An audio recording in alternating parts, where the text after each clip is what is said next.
Hello, everybody, and welcome to another episode of Burnout Culture. The industry sucks, and so do we. I am GC, your maître d' this evening. I am Cullen. 2026, new year, new us. Well, no, same us. Lower your expectations. It's an old us.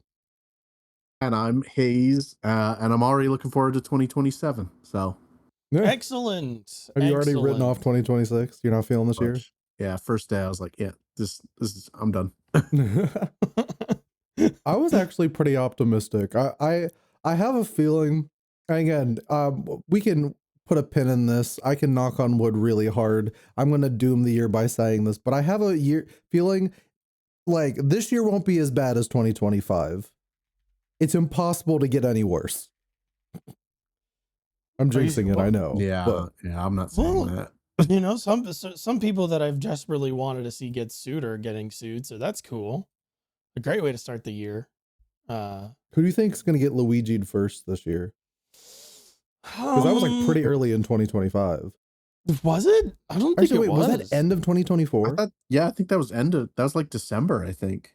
I feel like it went a little bit into like January, so we're gonna call it. Maybe it happened in December and they didn't find quote unquote him until January. Yeah. He got ratted out in January. Yeah, at the McDonald's. That's why you don't go to McDonald's. And you then they can't never trust got them. They're gonna never rat got you. the reward money for it. Of course. No, of course not, because it's all lies. Exactly. It's all tied up in bureaucracy. Eventually you'll get it, maybe, I guess. And then they'll just forget about it. Did the guy who did the kirking, like, did he also get caught in a McDonald's? No. I feel like McDonald's. we're the snitch restaurant. They 86'd him on the street. I No, believe he someone was had in an to. altercation. Yeah. Yeah, if you murder someone, don't go to McDonald's after. No, don't. No, it's Honestly. not. It's not a good place to celebrate it. Okay. Now, like, come with me on this hypothetical though, because you brought it up. Let's say you just you commit a crime like that big. I don't want the FBI to bust down my door, but we're being hypothetical here. Like, if you were to do that, not like even a political one, just like you're like, oh, let me just anything, go commit any a that big crime. act. Yeah, let me go commit a big crime Major against someone. Yeah, major felony. I just did that. What's your like post murder like restaurant of choice? None. You gotta celebrate when you commit a crime on that level. The first thing you should be doing is traveling as fast as you can over a border that you cannot but I mean, like, what's the first meal you're eating? I guess theoretically, let's say that you're like trying to get away with it. You want to get caught. It's like you did it. It's over. You're ready to get caught. No, you're not getting caught. I'm saying, like, in this hypothetical, you don't get caught. You have your pick of all the different restaurants. I mean, that would just be a regular day then. There's nothing special about it. If I'm not getting caught, like, it's done. Just say, like, you wouldn't be like, I'd go get some good Taco Bell. Like, what am I gonna do? Go up to the server and be like, hey, it's not my birthday, but I did just 86 somebody. Do you do anything for that? You want an 86-cent Wendy burger? Here you go. The 86 special. Thanks. Just like a Luigi used to make. Someone should literally, like, a business should just have, like, they're just like, the 86 special. This is for after you, and then, like, on the ad, they're like, you know. Yeah, I'm sure. I bet that would like somehow do well. You would also have a bunch of people on TikTok like per capita. Yeah, this would go really well for capital. Like, it'd have to be like a neighborhood restaurant, because no corporate restaurant's gonna do that. The first one that does that, the first big restaurant Waffle House plays off like, it would be Waffle House. Yeah. Waffle House would have the 86 burger. Their slogan would be, "Let's be honest. If you're Denny's, here, you're going to do it." Denny's, Denny's is giving snitch a little bit. I'm not gonna lie. Denny's is too pretty now. Ever since they bought Kiki's Denny's Cafe in a long time. They bought Kiki's and now Denny's is going under, but I think Kiki's is still up and around. Oh man, I don't know why I thought of this, but I have to a complaint that I have I haven't been to a Wendy's in a long time, and I Mhm. went the other day, and apparently all the Wendy's now have automated AI-powered ordering in their drive-thrus, and I Yeah. think it's awful. Taco Bell it does sucks. too. Do Yep. they? Yep. all One those by all me those doesn't fast have food that places have basically replaced their And they have a disclaimer at the bottom of the screen too that like your voice is being recorded to like improve ordering. for training. Yeah, for To training train the fucking thing. algorithms.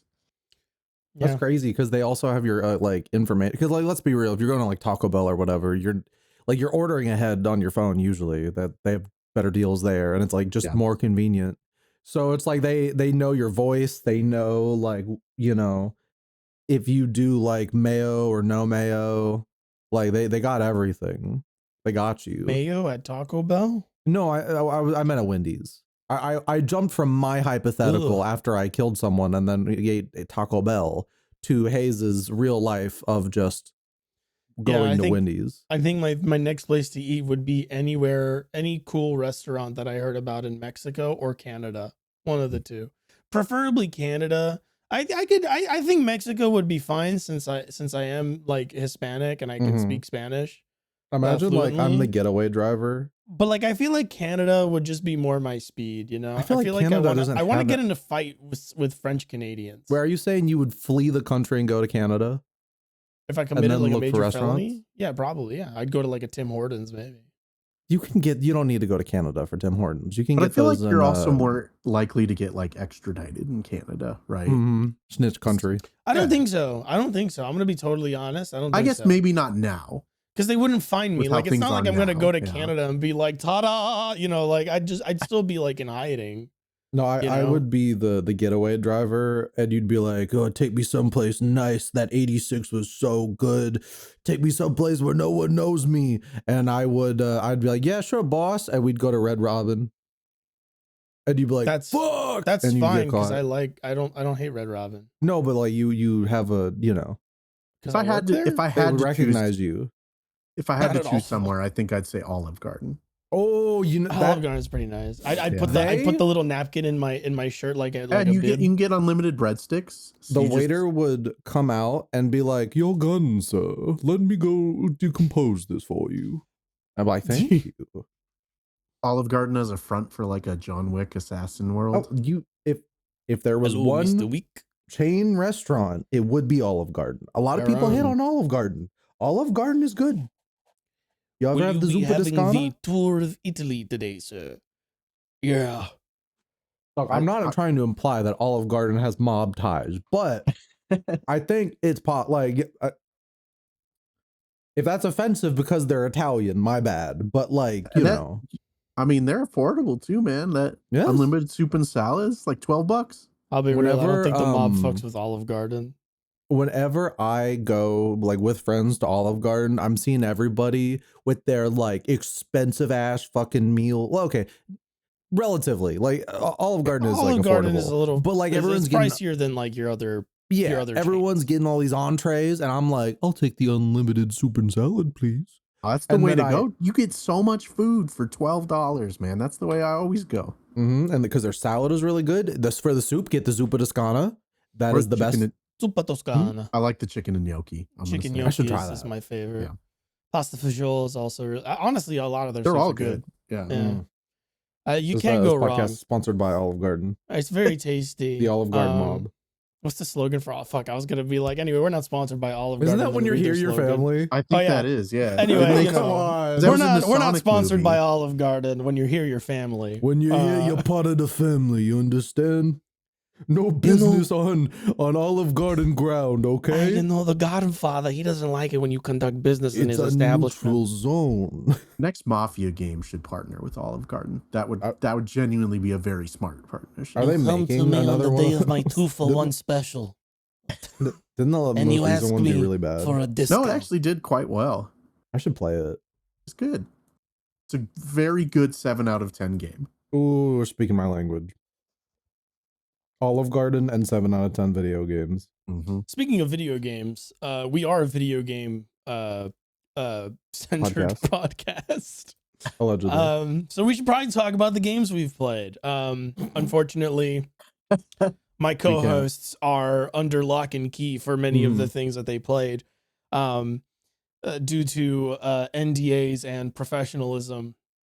And I do believe everyone here so far is not interested in what do they call it, blackballing their careers into the toilet. So instead, I will tell you all about a game I played right before the year ended. We are in 2026 now. Big 2026. But right before the year ended, I said, you know what? There's a game that I've been wanting to play, and I haven't played it, and it's been out for a couple years. And I think the DLC had come out. When did the DLC? It came out this year, and I was like, you know what? Yeah, Fuck early this year. Oh, Let's last year. play through the. It came out in June of 2025. So I was like, all right, I'll finally play this. And that game is Lies of P. For That's people my that game don't of the know. year.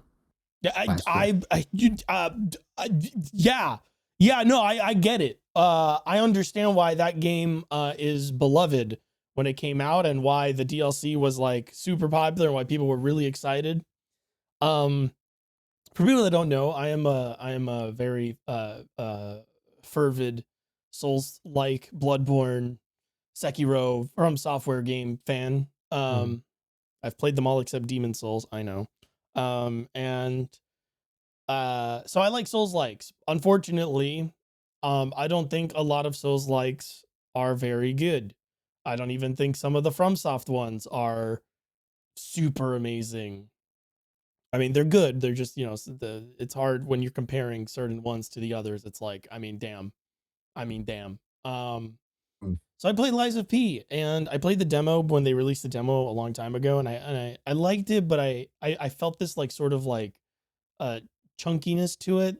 It felt blocky in a weird way. Like it felt like response times were like kind of shitty, and like I couldn't like, it just felt very stilted. And over the course of the game coming out and updates and stuff, people were like, oh, they actually really like improved the game feel on this, the controls and stuff. Since the demo, finally played it. That game has got to be one of, I forget Souls likes. That's one of the best games that has ever been made. Yeah. Ever. I Just genuinely, like, not even joking, I think Lies of P is my favorite Souls game, period. I'm Even above there. FromSoft. Yeah, I'm there because Lies of P, forget about the fact that Lies of P has like a much, like in my opinion, I think it took the ideas that Bloodborne had and like made them way more interesting, way more like exciting, way more fun to engage with. Lies of P's storytelling is also just top notch in a way that I feel FromSoft games haven't been for a very long time. Yeah. I don't know if you feel this way. What I really like about it is that I feel like Lies of P found the perfect way to kind of meld the cryptic like item description storytelling that Souls games have, and meld that with like the more like an actual story, cutscene, character driven story. Yes, absolutely. And that's what gripped me the most, is that Lies of P, it is a story that doesn't tell you everything, just like what you would expect from like that genre, right? And then the item descriptions also very cryptic and stuff like that. But if you were to take away all of the cryptic item descriptions, if you were to take the story of Lies of P and put it in a different kind of game that didn't resemble a Souls-like, you would still have a really good story that's really compelling and really interesting. And one of the things that has bothered me about FromSoft, and I'm sorry, I'm going to be comparing a lot because obviously, one of the things that has bothered me about recent FromSoft stuff is Dark Souls 1 and Demon Souls are great in the way that they tell their stories, and things are a little bit ambiguous and stuff like that, but they are still, you can still sort of like follow along a story of sorts in them.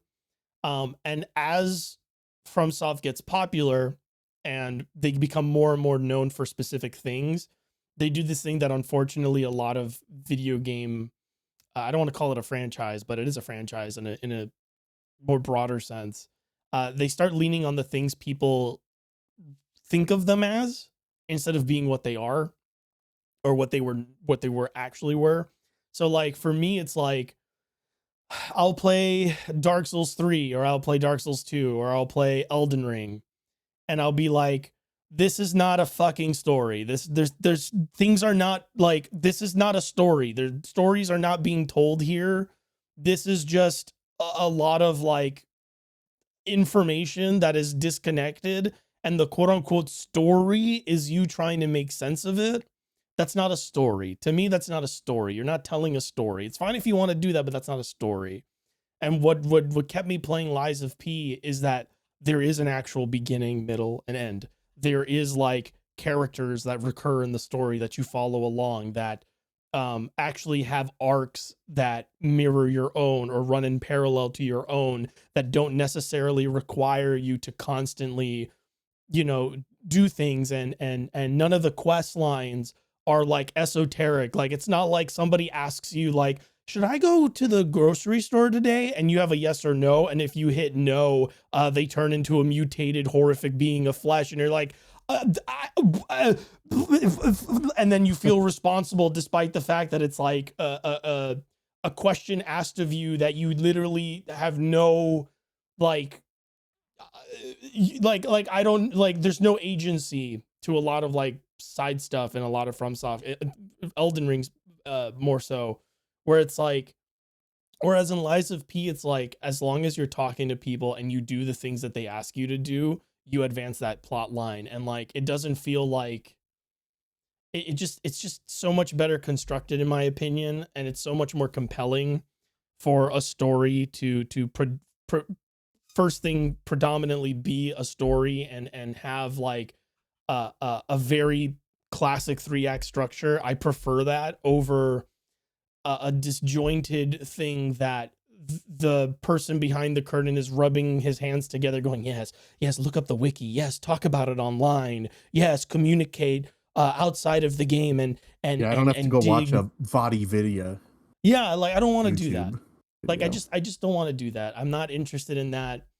I also like that Lies of P doesn't lie to you, which is another, ironically, like with Dark Souls, it's like, oh, you know, here's an item with like a vague item description, and then people like theorize, and then it's like, oh, it turns out the item's just like super worthless. It doesn't do anything. Lies of P is like that's funny, but like eventually, like when the developer becomes in on the joke, it loses its charm. And like Lies of P doesn't do any of that, and I love it because it's like there's still plenty of secrets, there's still plenty of little things that it doesn't tell you about, but the important things, the things that you want to know about, that you want to be privy to, are there. And like I think it's all the better for it. I think it's so much better for it. And like you gain like enough information where an area you're in has context for why it looks the way it does, or why things are happening to it in the way that it is, and you're more like immersed, you're more like attached to it. You go through a zone in Dark Souls and it's like a swamp, and then the swamp story is like vague, esoteric, like yeah, in the time of the before time, the sect of the evil snake heads worshipped a god, and the god smote them. And you're like, okay. In Lies of P, it's like, oh, hey, there was this guy, this famous inventor guy, and his specialty was designing puppets of this sort of nature. And when the frenzy happened, you know, the puppets sort of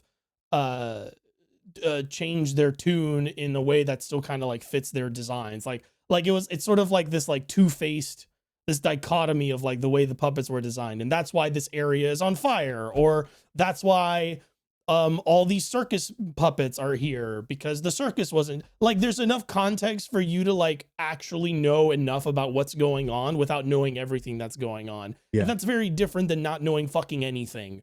And like, God, it's so good. I think one of the other key differences too is like the main character, right? Who like starts out as kind of the puppet that you think is just this like vessel for the player, but as Lies of P goes on, you know, you find more and more how the puppet is like really integrally tied to the story of the world and yes, the characters, and like the way his story develops is genuinely incredible.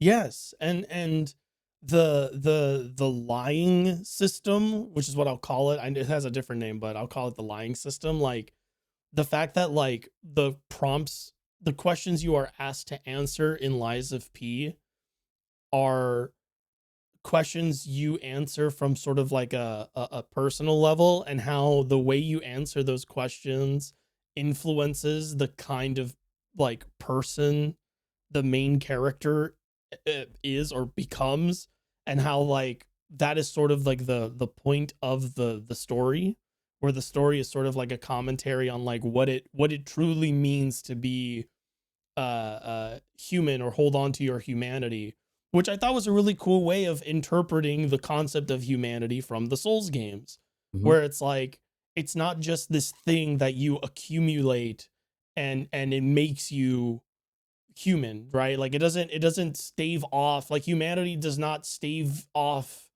the disease of becoming a monster. Humanity is something that you have to participate in. It's something you have to like experience, and you have to like, and sometimes like humanity is not about, being completely honest. Sometimes humanity and empathy and sympathy manifest in ways that aren't about necessarily being the most altruistic, kind person you can be. And I really, really fuck with that. Like heavy. Yeah. Um, I think the other surprise too is like kind of tying into that is how well this game actually like works as an adaptation of Pinocchio. Like yes. the original Pinocchio children's story too. Not Mm-hmm. like the Disney adaptation Pinocchio. Like I it's been a long time since I read the original Pinocchio, but I remember just being amazed at how well this game knows the the original Pinocchio. Yeah. Now, I got a question. As someone who has never been able to finish a single Souls like, would this be the one? Like for me Cullen, to maybe I beat I beat the base game and the DLC in 36 hours. that's pretty good. I You definitely can think it would be, and especially because it has difficulty options now. Yeah, Oh they added really? difficulty options to it. Yeah, so if you kind of just get fed up with it, I don't think you will. By the way, it's well, I don't know. Your mileage may vary depending on like how good at these, or your tolerance for throwing your Bullshit. throwing your head at a brick wall. Well, no, that's the thing, is like I don't think there's a lot of bullshit in Lies of P. I think there are moments in the game, gameplay wise, where the game reminds me of Dark Souls 2, and it's just specific enemy designs that are clearly just, oh, we just, this enemy has like a 14 hit combo that's a tracking overhead every time. And when Mhm. I'm fighting those enemies, I'm like, I'm not even mad at the Lies of P people. I'm like, I'm gonna find Miyazaki and drown him in a swamp for poetic irony. Like I'm gonna kill this man for creating this idea that this is okay. Um, but like otherwise, no, the game is like, because the game is not, so like everyone compares that game to like Bloodborne, um because like aesthetically it sort of resembles that very loosely, um but I think this game actually has way more in common with Sekiro, where That's Yeah, yeah. not exactly what I want to hear. in a good way, where the RPG elements of Lies of P, so first of all, armor, like your outfit, doesn't contribute to your stats at all, so you can dress yourself up however the hell you want. And there's a lot of options, like a huge amount of options, but that means that your stats, the game is balanced around the stat builds of your character. But the thing that it takes from Sekiro is that and I guess Bloodborne, you have a secondary, so you have your primary weapon, and then you have your secondary weapon is an arm, a replaceable arm that you can change out, that does different things. Um, and that each arm scales off of different parts of your stats. So depending on how you build your character, you'll probably lean towards different ones. And then you have like weapons that you can find and collect, and those scale off of things or whatever. But what's really, really fucking good about Lies of P and how it's similar to Sekiro is it's not just the left arm thing, that concept.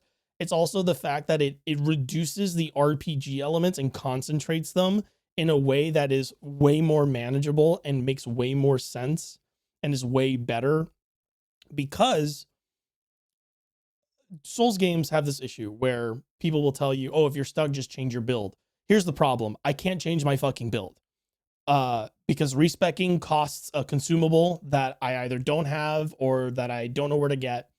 I don't want to grind, and the items, like a lot of the weapons and stuff like that, they don't scale appropriately. So I can't change up my moveset. I can't change up my plans. And the consumable items in a lot of those games don't really do a whole lot, in the sense of like they're really good for dealing with like small enemies, but like with boss fights, you don't really get that much mileage out of them. In Lies of P, a lot of the item design, like it's very much intended for you to like build your item loadout and use the items that you find to like do things with them and get around some of your limitations. Your move sets, because the stats are more condensed, you're not leveling up like a bunch of different stats. You're usually focusing on like 2 or 3. But because of that, a lot of the weapons you find all scale off of something you're building. So instead of only having access to like 2 or 3 different kinds of weapons, like a dex weapon or something, right? You have like 5 or 6, and those are your options. And they're all, and they don't all function the same. So like I would call it a dex build because I was using a rapier. Like I could switch to a hammer or something. And the game has a weapon assembly thing where you can deconstruct weapons from their handles and slap them onto other things, so you can get the moveset of a weapon you like that scales off of the stats you're building. Is this the Weapon kind of assembly Souls game system is really with cool. like a bunch of weapons all over the place, or are there only like a select few? No, there's a good amount. I wouldn't say there's like weapons all over the place, but there's like, I don't know, I think there's like 30 or something. There's like 30 different weapons that you pick up across the game, and like they escalate in usefulness and power, and you can get like boss weapons and stuff, and like some of them are similar but have different like heavy attacks. Some of them are completely different. But again, the true joy of Lies of P is, so like I have my rapier, right? And my rapier scales, my handle for the rapier scales off of my technique stat.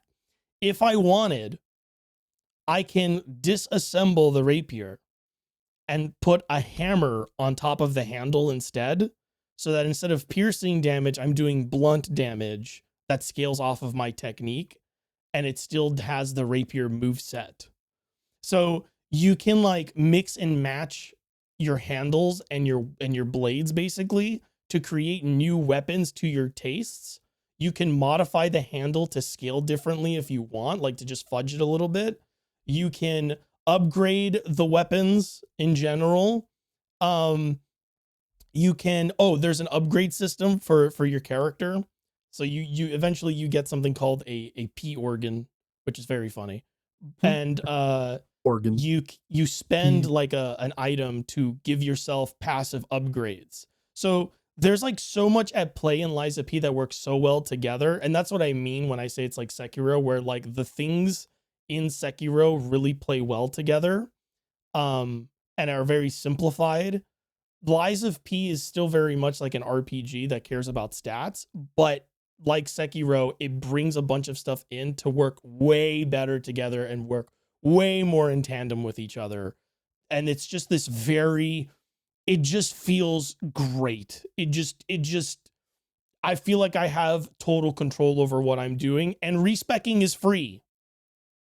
Oh, that's because that was one of the biggest things about Very Elden nice. Ring, which I probably played more than most. That I got annoyed of at the end, where I was like, cool, I got to this boss, my build is completely wrong. I have to go grind a bunch just to get the stuff I need to respec. I would rather not. I'm stopping this game. Yeah. Yeah, I think Lies of P is probably one of the most like player friendly Souls games I've ever played. Yeah. And to my, and in my opinion, without like a lot of some Souls games are needlessly punishing. There's things where in certain Souls games, Elden Ring well, Elden Ring has other problems, but like sometimes I'll play a Souls game and I'm like, okay, I get that you want me to like, I always get frustrated because people will tell me, oh, just respec, or oh, just change your build.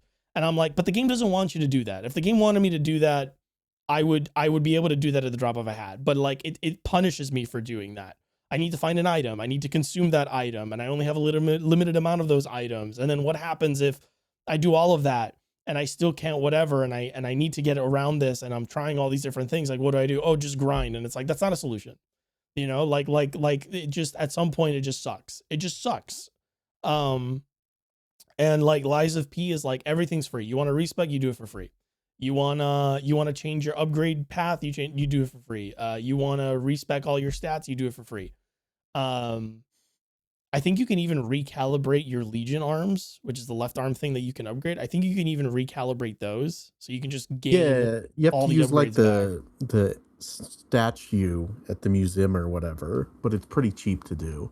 Yeah, it's like I believe the currency that you need to do it with is a currency that you get from the same place you do the respecking from, and it's the gold fruit, isn't it? Yeah, and it's just on a timer, and you just get those for free every like 15 minutes. You get like 8 of them every 15 minutes, like real time.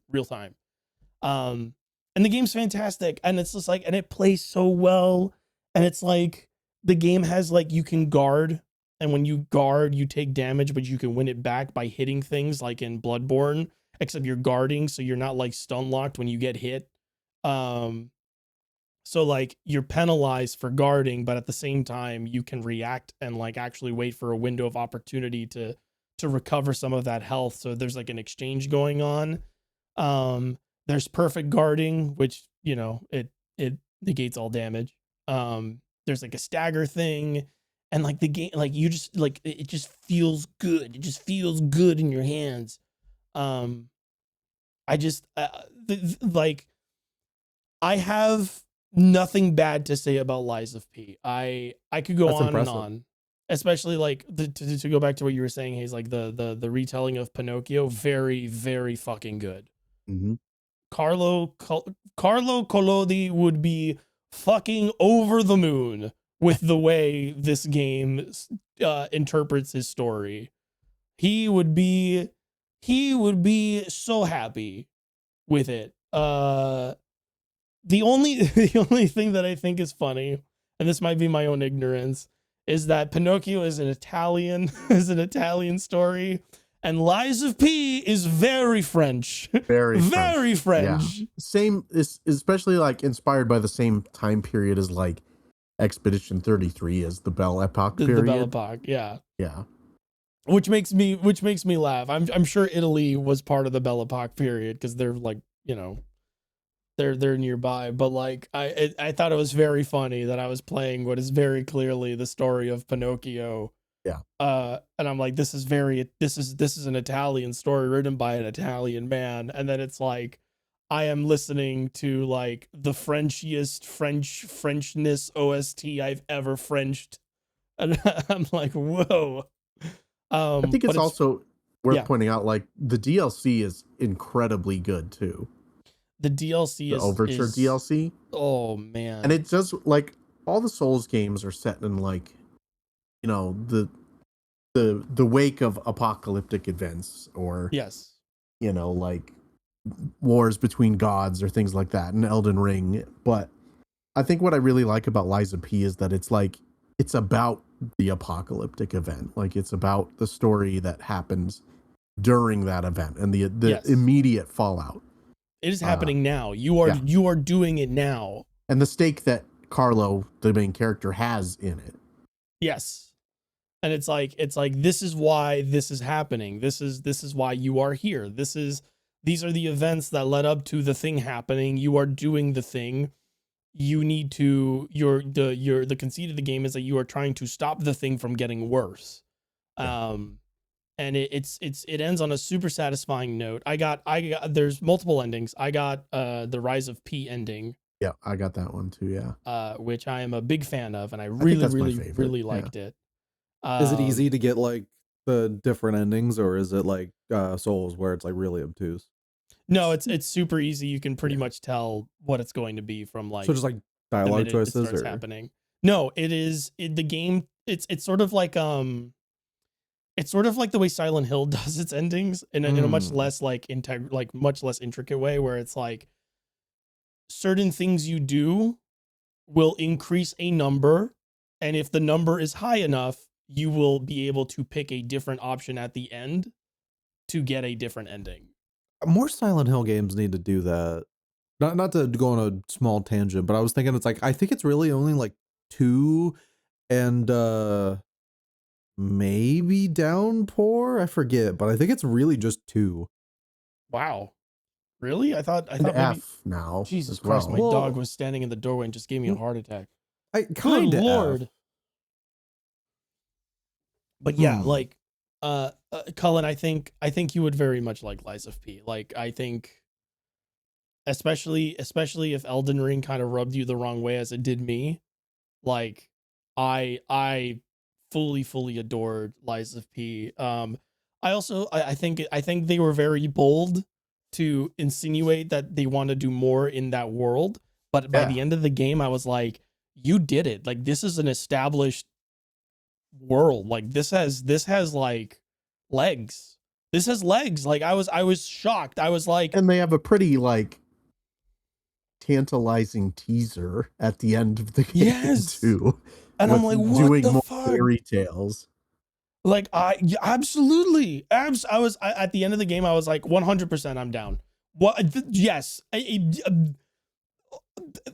Whatever Lies of P2 is gonna be called, I'm there. I'm there. I am a diehard fan now. Like I am like so taken aback by just the tightness, the care, there's just this ethos in that game, which is like, we want to do a lot, but we are not going to overstep like the scope. Like it is such a tight game that it just feels like from the start they knew how far they wanted to take the concept.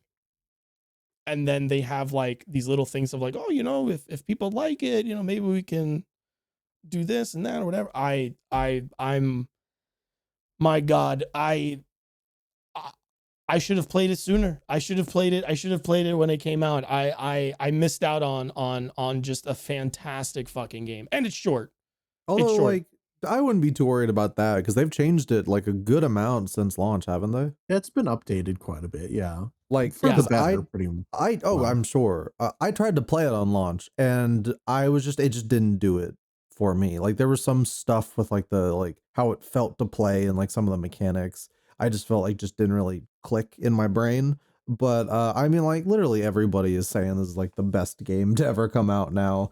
So like I'm eyeballing it again. I think I just recently re-downloaded it on my PC. I highly recommend it. I beat the base game in 22 hours. That was my playtime. So that's pretty good. Yeah, I knocked it out in a week. I straight up I beat it. I beat the base game, and James was like, "Oh," because I said on Blue Sky, I was like, "Oh, I'm gonna give it a couple. I'm gonna give it some time before I play the DLC." And James was like, "No, you should just do it now." And then I found out that the DLC was only like 14 hours long, and I was like, "Oh, okay." I ended up beating it in one sitting, I think, and I was just like, "Oh, like that's awesome." I was like a Souls game that doesn't feel like it goes on longer than it needs to be. This is great. Like, I was so happy. I swear to God. Level design's great too. I mean, it's not like as non-linear as like some of the more recent FromSoft titles, but I think that's in its favor. It's a game that has a fairly linear like level structure with shortcuts that go back to previous like bonfires and stuff. And it has just enough secrets and deviating paths to keep it interesting without making it feel like, oh, I'm gonna be here for fucking ever. I'm so happy with it. Another great example of like, please make your fucking game shorter. I'm begging you. Like, please. Elden Ring was too long. I don't know what happened to the 40-hour average RPG. Please bring it back. I don't need a 200-hour fucking game. I don't need to play Elden Ring. I don't want a fucking game where it takes me 15 minutes to get fucking anywhere, and then in between I might have to fight a wandering boss that I fought 5 times already. Fuck, I don't want to do that anymore. I never again. Go back to making smaller, tight experiences. Like, I don't need content. I don't need it. I need good stuff. I don't need shit to do. I don't want my fucking video game to turn into a second job. Sorry, it was so No, you're right. cathartic. That game was so fucking cathartic. It was beautiful. It reminded me of why I like Souls-likes. I was trying to remember why I didn't review Lies of P, and it's because it came out like a month after Baldur's Gate 3. Well, there you go. And I was literally reviewing Baldur's Gate 3 for like a month after it you came were in out. the fucking mines. Yeah, because they didn't send pre-release code. Everyone got code like 2 days before the game came out. Oh, come on. Sorry, that's just so annoying. Yeah. It always is. But also, it's like your Baldur's Gate 3. Like, you really think you're gonna you really think withholding the codes is gonna make a difference? I mean, here, just from what I gathered about the state of like that game on launch, it was that probably came in really hot. It did, yeah. Baldur's Gate 3 is my favorite like video game reviewer story because I was originally supposed to review it for NPR. And then like 2 months before it came out, they emailed me and were like, we don't think it's a big enough game. So we're not going to review it. And then it ended up being by far the biggest game of maybe the decade. They said that about Baldur's Gate? Yeah, because like a few months before launch, like people knew it would be big, like in RPG circles, but I don't think a lot of people not like really tapped into the scene knew that it would be this gargantuan thing. I guess. Oh, yeah. Damn. That's my story.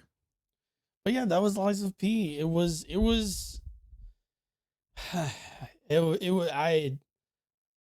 I smoked that shit. Oh man, I'm like, I'm it was a looking great forward end of the year to how this is going to skew your thoughts on FromSoft when like Bloodborne 2 comes out on Switch 2 this year.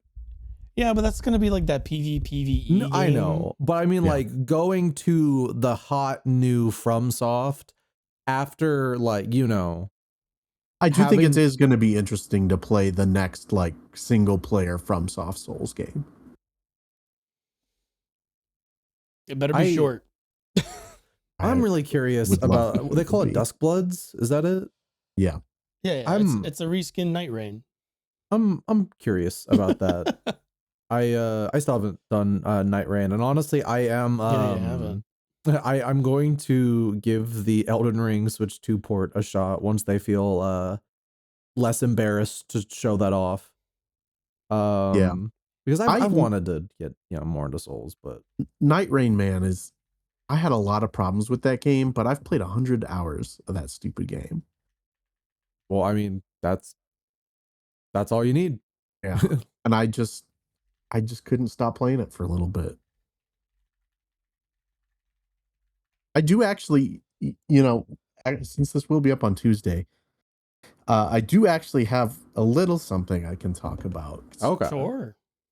Like that morning before this goes up, I'll have a preview. I played a couple hours of Romeo is a Dead Man. Oh, fuck. For real? Yeah. Yeah. The new Suda game, for those who don't know. Ooh, I'm so excited for that one. How's Suda doing? He is probably the most Suda he's ever been, by far. I don't even know. Like, this game is so Suda that I don't even really know how to talk about it, to be honest. It is an episodic time travel sci-fi action adventure game, where the concept is basically you play as this guy Romeo, who's like a deputy in some little town, and it's so weird, dude. Oh, it's so weird. He meets a girl who's on the street, and her name's Juliet, and it turns out that she's a multiversal entity, who's like this evil entity, and he somehow dies, but his grandpa is like some super science genius and turns him into something called Dead Man. He brings him back to life and turns him into Dead Man and gives him these like powers. And then so Romeo joins the space-time division of the FBI. And he becomes an I'm just agent nodding. I'm just like, who yes, of course. whose goal is to like fix the multiverse, basically. And it's very much like Suda's take on multiverse bullshit. And like, I mean bullshit in the best way, because it's Suda, and if you played a Suda game, you know how he is about things. Mm-hmm. So I remember Killer is dead. yeah. Isn't he not the actual director of this one, or is it just No, like he's creative? Like the way they were talking about it, like he definitely wrote it, but yeah, okay. The director is Ren Yamazaki, yeah, I think who he might co-wrote be the a game with him. co-director, because it had a whole like credit scroll at the beginning. Mm-hmm. And I know he's created the concept, and I know he's very involved in it in some way, whether he's like the director or not. But it's such a fascinating game because it's episodic, like I said, and it's got these. It also has the most horrifying game over screen I've ever seen in my entire life. Let's go. You know the Raiders of the Lost Ark scene at the end, Yeah. with the skeleton. Uh-huh. It's basically that. That's fucking sick. It's like a practical prop, and it's absolutely horrifying every time you die. But it's split into these little missions, and so like each chapter is this little mission where you go tackle like a multiversal villain. And the one I played, you go to the 1980s, and you're in the 1983 in a mall. It's like Dead Rising Mall. So is it like a No More Heroes structure? This is sounding like No Sort More of. Heroes 2. Sort of. So like it's got No More Heroes kind of action combat. Oh, yeah. And then you go to this hub, this spaceship hub in between missions. And the spaceship hub is like a 2D sprite-based little that's thing. fucking awesome. Oh my Yeah, god. you prep all these things, and like you can upgrade your weapons, and you can also plant seeds that grow into these zombie things, literally called bastards. Mm-hmm. And then you can deploy them on your missions. And you have a whole sub menu in the game that's just called bastards. It's great. This is like coming out in like February, right? Like this is like really soon. I think it's fairly soon, yeah. But the combat's interesting. It's a little basic right now, but it's the kind of thing where it's like you can unlock a bunch of weapons and firearms and upgrades, and like I can tell that it'll get more interesting. Oh my god, it also has one of the most interesting like character upgrade menus I've ever seen in my life. It's literally a mini game, and you get this like resource. I don't remember what it's called, but you get this resource, and you basically play like a Pac-Man little maze mini game to upgrade your character. And so you get a resource, and it powers this little guy through the maze, and you collect these icons to get stat boosts.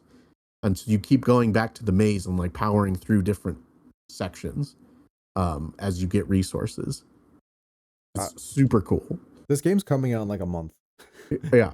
And it's like February 11th. I'm so fucking excited. You might think that this sounds like a lot of different things thrown together, and yes, that's exactly what it is. It's a lot of different. If you're not familiar with Suda, yeah. The first boss is literally named Every Day is Like Monday. That's the name of the first boss in the game. Fuck. So I've only played like an hour and a half, but it is the kind of game that I've played an hour and a half, and I'm like, I'm in. I don't tell me anything more. Don't show me anything more. I am ready to play the full thing, and I'm sold.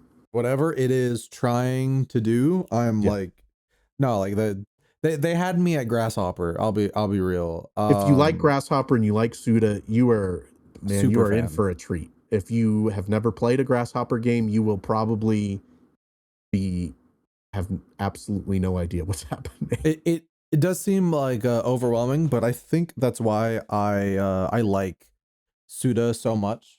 Is that like he doesn't really have any games anymore that feel like, you know, oh, this is the easy one everyone can understand. It's like he's just at his most, no matter what. And one thing I really like, which is kind of like one of the MOs for his games now, is it's just like it is a treasure trove of UI and menu design. Oh yeah. everything has a different menu or a different UI, and it just is like it's so all over the place, and it's such a treat because it's just like, you know, you look at something like, you know, and I like this game, but like look at like God of War Ragnarok, which Yeah. has just the most generic action RPG menus that you could ever imagine. And like really dynamic UI and menu design is something that like really does it for me these days.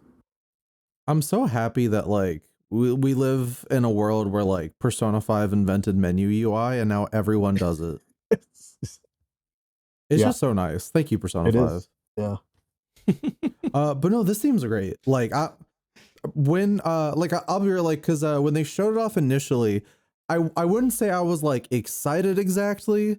But it was one of those things where it's like, it's Suda, I'm gonna get it no matter what. But like, I'm not really going to be excited for this game until it's like tangible.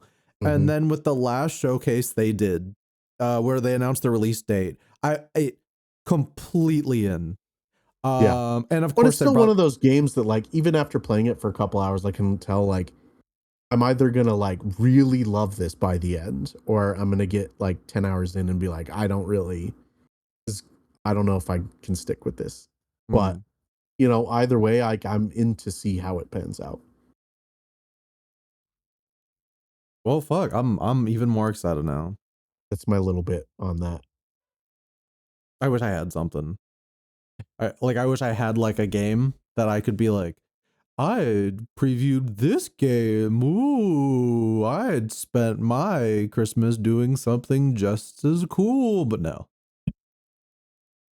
For the purposes of this podcast right now, I have done nothing. Eventually. Next episode, we can maybe talk a bit. But for now, no. I basically, like, in terms of what I can talk about in the real world, I've done nothing for weeks. Yeah. Sucks. I did play something else before the end of the year was up on a somewhat of a wet fart note, but something that might be interesting to talk about. I played a game called I Am Future. I heard of Uh, that. it is called I Am Future Cozy Apocalypse Survival. And it is one of a few cozy, self-proclaimed cozy games that I've played. In the last like couple of years. And it's like a crafting survival game, but it's like isometric, it's like top down. Isometric view, I guess would be a better way of putting it. And you build little robots and stuff, and sort of like it's my favorite kind of version of that game where you take a place that's like gone to crap and you try to like restore it in the ways that you can. It's like it's like the central appeal I have for like the Fallout 4 crafting system and like the settlement system in Fallout 4. Like I forget what, there was another one that I played a while ago that's very similar, where it's like, oh, it's my thing with like crafting survival games where I like it when there's like ruins, because instead of dismantling the ruins like the game expects you to, I like building into them and out of them to just like create a new structure out of the existing like pieces that are still up. Um, and it kind of sucks. The I'm Future kind of sucks. Was Because this out like on Nintendo Direct? I think so. I think it Yeah. was announced in a couple of places, and um, I don't think the game is bad, but I am very let down by the overall progression of it, where one of the things that like I think a good crafting game or a farm life game, or just one of those simulation games where you do like a day-to-day thing, and there's like a task you got to do. I like it when the game, one of the newer, it's one of the new things that the genre started doing, which is adding automation to those like systems. So like Dragon Quest Builders 2 is like one of the best examples of that, where you start the game out doing stuff yourself, but eventually you unlock the way to get NPCs to do tasks for you.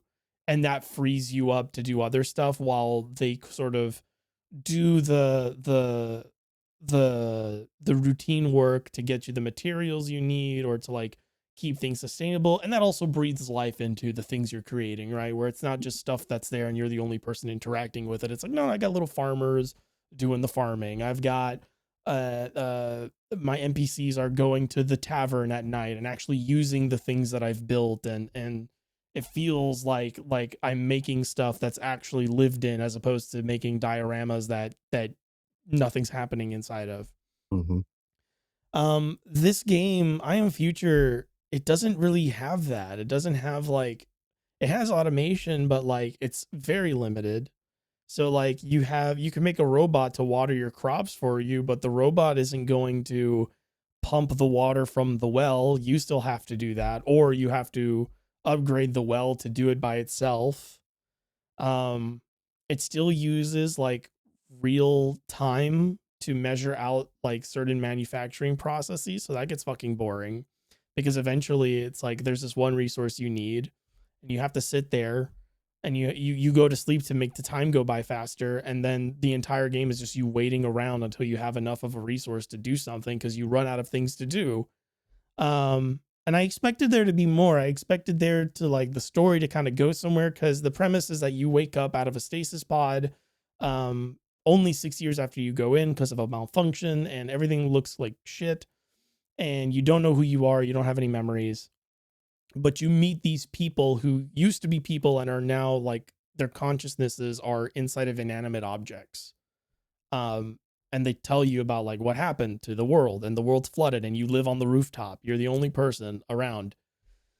And then eventually it's like, oh, you're actually the mayor of this town, and it's your fault that everything's like this. And like you try to like figure out what went wrong. And I was thinking, oh, it's going to be a story about like with commentary about the environment and technology, and like the way that we're sort of like not responsibly developing those things.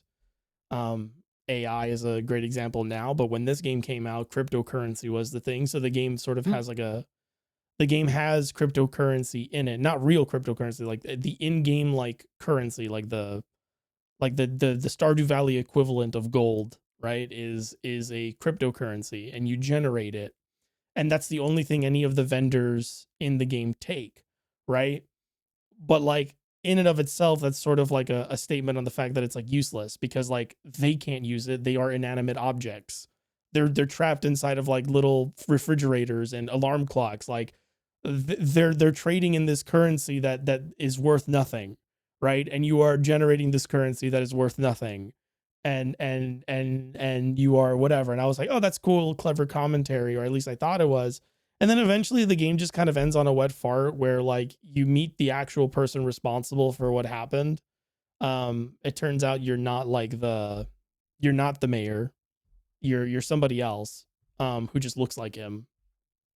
And and like the conversation you have with him at the end of the game is like bare bones and very milk toast, and you get a decision to make at the end of the game that doesn't really feel like, it almost feels like choosing the thing that you should choose is just an act of bitter spite, as opposed to sort of like giving someone who did a bad thing their comeuppance.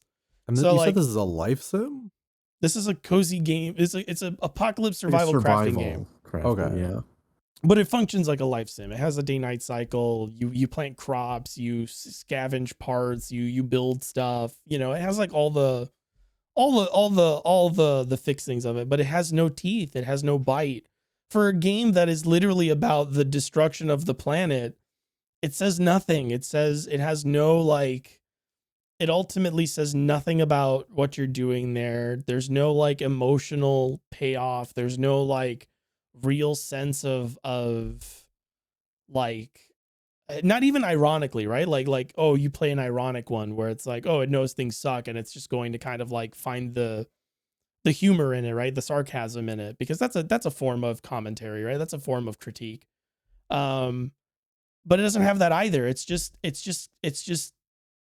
toothless. It's lifeless. It was such a waste of time. especially considering that I played it when it was in early access and I stopped going, I'll just wait for the rest of it because this seems good. And then they apparently released 1.0, and 1.0 is like an extra 3 hours that is just me sitting around waiting for this big battery to charge. And then you have like that conversation and then the game's over. And then it's like, you're done. I was so underwhelmed that like I stopped. Like I was gonna decorate the roof. I was gonna like build a little thing. But like those options aren't really that plentiful. It was such a letdown. It was such a letdown. I was expecting the game to kind of like open up in a way that was more freeing or more interesting, and it just never happened. It just ended before it ever like really wowed me, I guess, or did anything that like felt good or fun. How And long was this? it just had a whole like bottleneck, huh? How long was this game? My playtime was, let's see, I had 9 hours, I had 10 hours before I went back to it, and now it's at 37. So I played it for 27 hours, one full playthrough. And That's interesting because you can tell by looking at it that they're like clearly going for like bright and colorful, cozy feel. Yeah. And I think there's something interesting you could do with that in a post-apocalyptic setting, but it does not sound like it just doesn't do it at all. Like that's the thing, right? It's like I saw cozy and I was like, okay, well, this sort of predates like the cozy critiques a little bit. So maybe it is trying to make a point about that. But no, it isn't. It's literally like the cute aesthetic is just there to like wear down the edge, you know? Yeah, like it's just like, isn't it all, aren't you having fun? Like I don't know, I don't have a problem with the aesthetic. I have a problem with the fact that like you could have also done, for instance, right, as an example of like how the aesthetic could work, you could have done a finding peace in the fact that you have no control over, you know, like a lot of this stuff is out of your hands, right? Like there is a prevailing thought out there, and I subscribe to it a little bit, where it's like a lot of the things that can change the world irreparably are out of your control. It just like happens. a lot of shit, like I'm not going to move the needle by myself, and like I am not, like if bad thing happens, there's like, it's happened, right? Like when the bad thing happens, it happens. There's nothing you can do to like reverse that, you know? So like I thought maybe at the very least, if you're gonna do the cozy cute thing in this post-apocalyptic situation where the planet is flooded, right, because of the hubris of man, as it goes, I thought maybe, oh, this is like about a guy, maybe this is a story about sort of like finding some semblance of peace or acceptance in like this destroyed world, right? Post-apocalyptic stories can be like that. They're not always Mad Max. Sometimes it's about, you know, you making the best out of like a situation that you had no control over in the first place, right? I was like, okay, we can do that. That'd be fun. It doesn't do that either. It doesn't do that either. Anything. It literally, the final like decision you make, by the way, no other decisions are made in the game. Which is my biggest pet peeve of like, if there is no, if you don't make decisions throughout the entire fucking game, do not give me a decision right at the end to pick an outcome. I don't want that. That's so annoying. It's just, do you, because you were on the planet solving the problems, you know, in the small scale that you were, you can transfer your consciousness, like a copy of it and that knowledge, to the big spaceship in the sky where all the rich people are, to help them ensure that they will make it to wherever they're headed to survive. Or you can cut the connection and leave them to their own devices. And it's like, oh, we need the information that you've gained while on the planet doing the things that you've been doing to contact us in order to survive elsewhere. And it's this fucking flimsy, like, oh, are you going to, I know they left you here to die, but like, are you really going to leave them to die? I left them to die. I cut the connection and I said, go fuck yourself. And that wasn't me deciding that as like, this is how I felt about the story. That was me telling whoever made this game to go fuck themselves, because I'm not. Nier Automata already did that with like 5% of its story. And that's sort of like my thing. I was like, this is such a nothing, like, this sucked. I was just like, this fucking sucks. Yeah, no, super disappointing. And it sort of just made me think about like how like a lot of stuff that wants to be cozy. I think I want to go play Wonderlust or Wonderstop, the Stanley Parable guys game. I think our buddy VZ made a video on that. Oh yeah, Wander Stop. Yeah, I heard good things about that. I think I want to play that one now more than ever because like that game is a commentary on the quote unquote cozy genre, and I want to play that now. I'm more compelled to do that now because I think I would understand it better now after playing that last cozy game, because it's been a conversation recently with like cozy genre games of like, it seems like people have taken the wrong idea from some of those games. Yeah, because I mean, I think interestingly, talking about Souls-like, I think it's kind of the same way where it's like you have all these ideas and these mechanics of what a cozy game is, but a lot of times not really any meaning out of what you should be getting from a cozy game. Yeah. It's like, I imagine the initial wave of cozy games that like inspired people were made by people who knew like really how to make some fucking video games, and the coziness might not have been as intentional. But you'll find it like with this, like the fact that cozy game is a genre itself is weird, but it is. So like now it's people being like, oh, I can make one of those. It's cozy. That can't be too hard. It's like Stardew Valley is a good ass video game, right? And people think, I was gonna get to that, right? People think Stardew Valley is like this like cozy, wholesome, like, I don't know where people get this idea about Stardew Valley from. The fucking game starts with you being miserable at your fucking job in the city and you want to fucking die. And then your fucking grandpa dies. He gives you the fucking deed of the farm, and then you go there and you go to this fucking town, and everyone in the town has fucking problems. Everyone's got some fucking like hang up or issue that you like. One of them's a suicidal drunk. One of them is another alcoholic who lives in a trailer who argues with her daughter. The other one is like the guy that runs the grocery store is like in a failing marriage. Like those things are like I don't know why people like, I don't know, like it almost feels like people think these games don't have like drama or explore certain themes. Like one of my favorite Harvest Moon games deals in the passage of time and death and growing old and having children and raising a kid, and like the relationships in town that change as a result of like these things happening to everybody all together at once. Like, where did the idea that this genre, because it's usually in the life sim genre, where did the idea that this genre was all about like total escapism and total like warm fuzzy feelings that never make you sort of examine anything your own in your life? Yeah. Like, where did that come from? Because I haven't seen it. I guess maybe a contributor could be Animal Crossing in some way, especially like the COVID boom for Animal Crossing. I was just thinking like COVID, You're but also right, like yeah. Animal Crossing has become a game series that is less like adversarial to its players, and modern Animal Crossing is literally just cozy escapism. Yeah.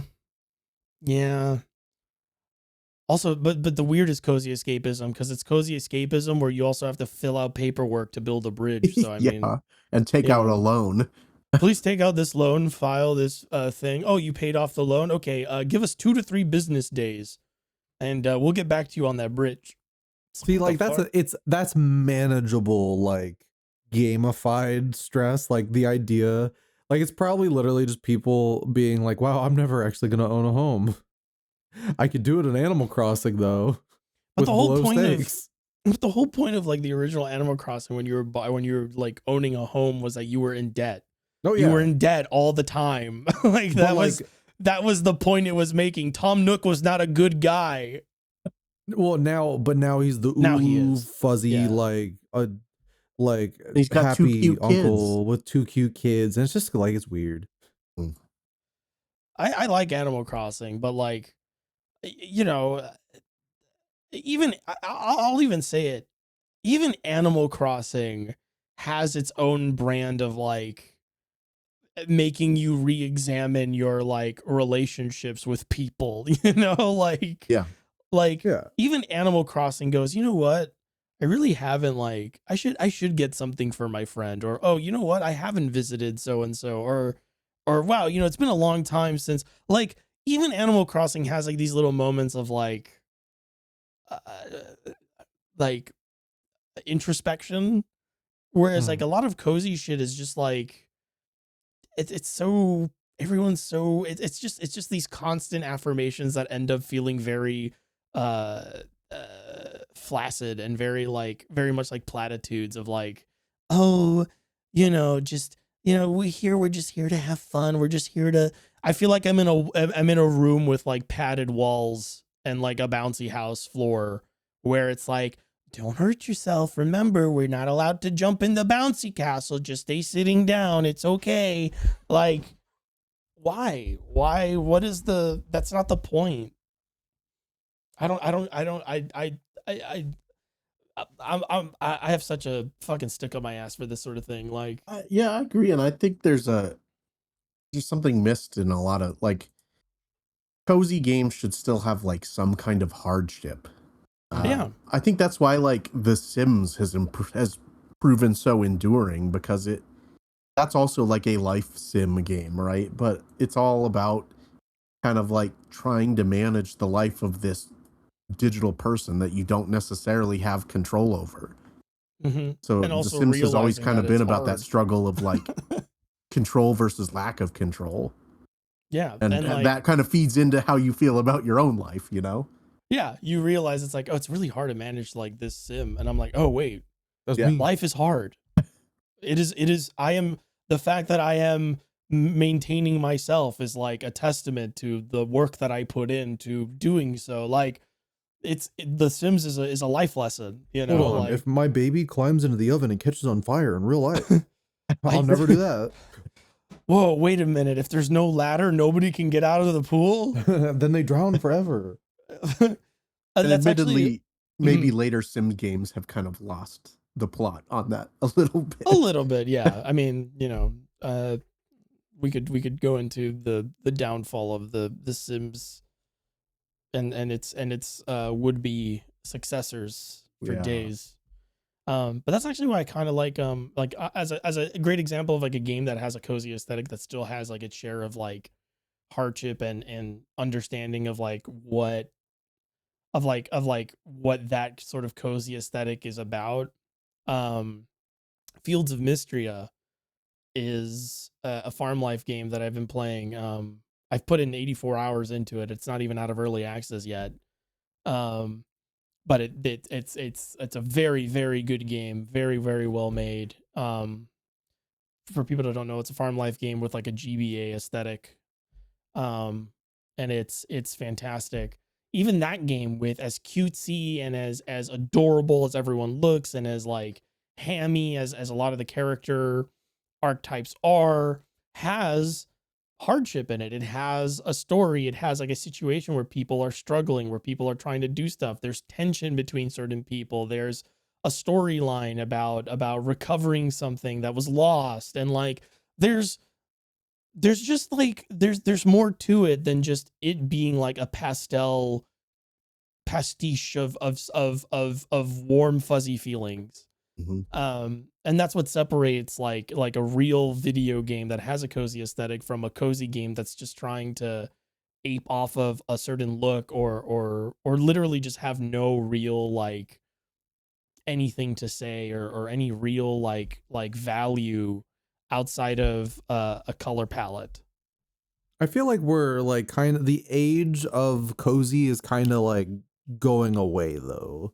Yeah. Not because of like any shift in like the real world, because God forbid, like, you know, we could probably use some like really genuinely well put together cozy games, but it's like the cozy experiment was a failure because, again, like we were just saying, a lot of these games were kind of just made, they existed to play off of an aesthetic people perceived to really like.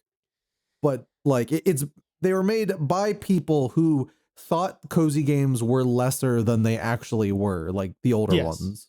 It is a symptom of the ongoing issue we see in a lot of like newer pieces of media where it's like it's a thing that's ripping off a thing that has its inspirations, and whoever made the new thing didn't really like interrogate why the thing they're inspired by was made the way it was, right?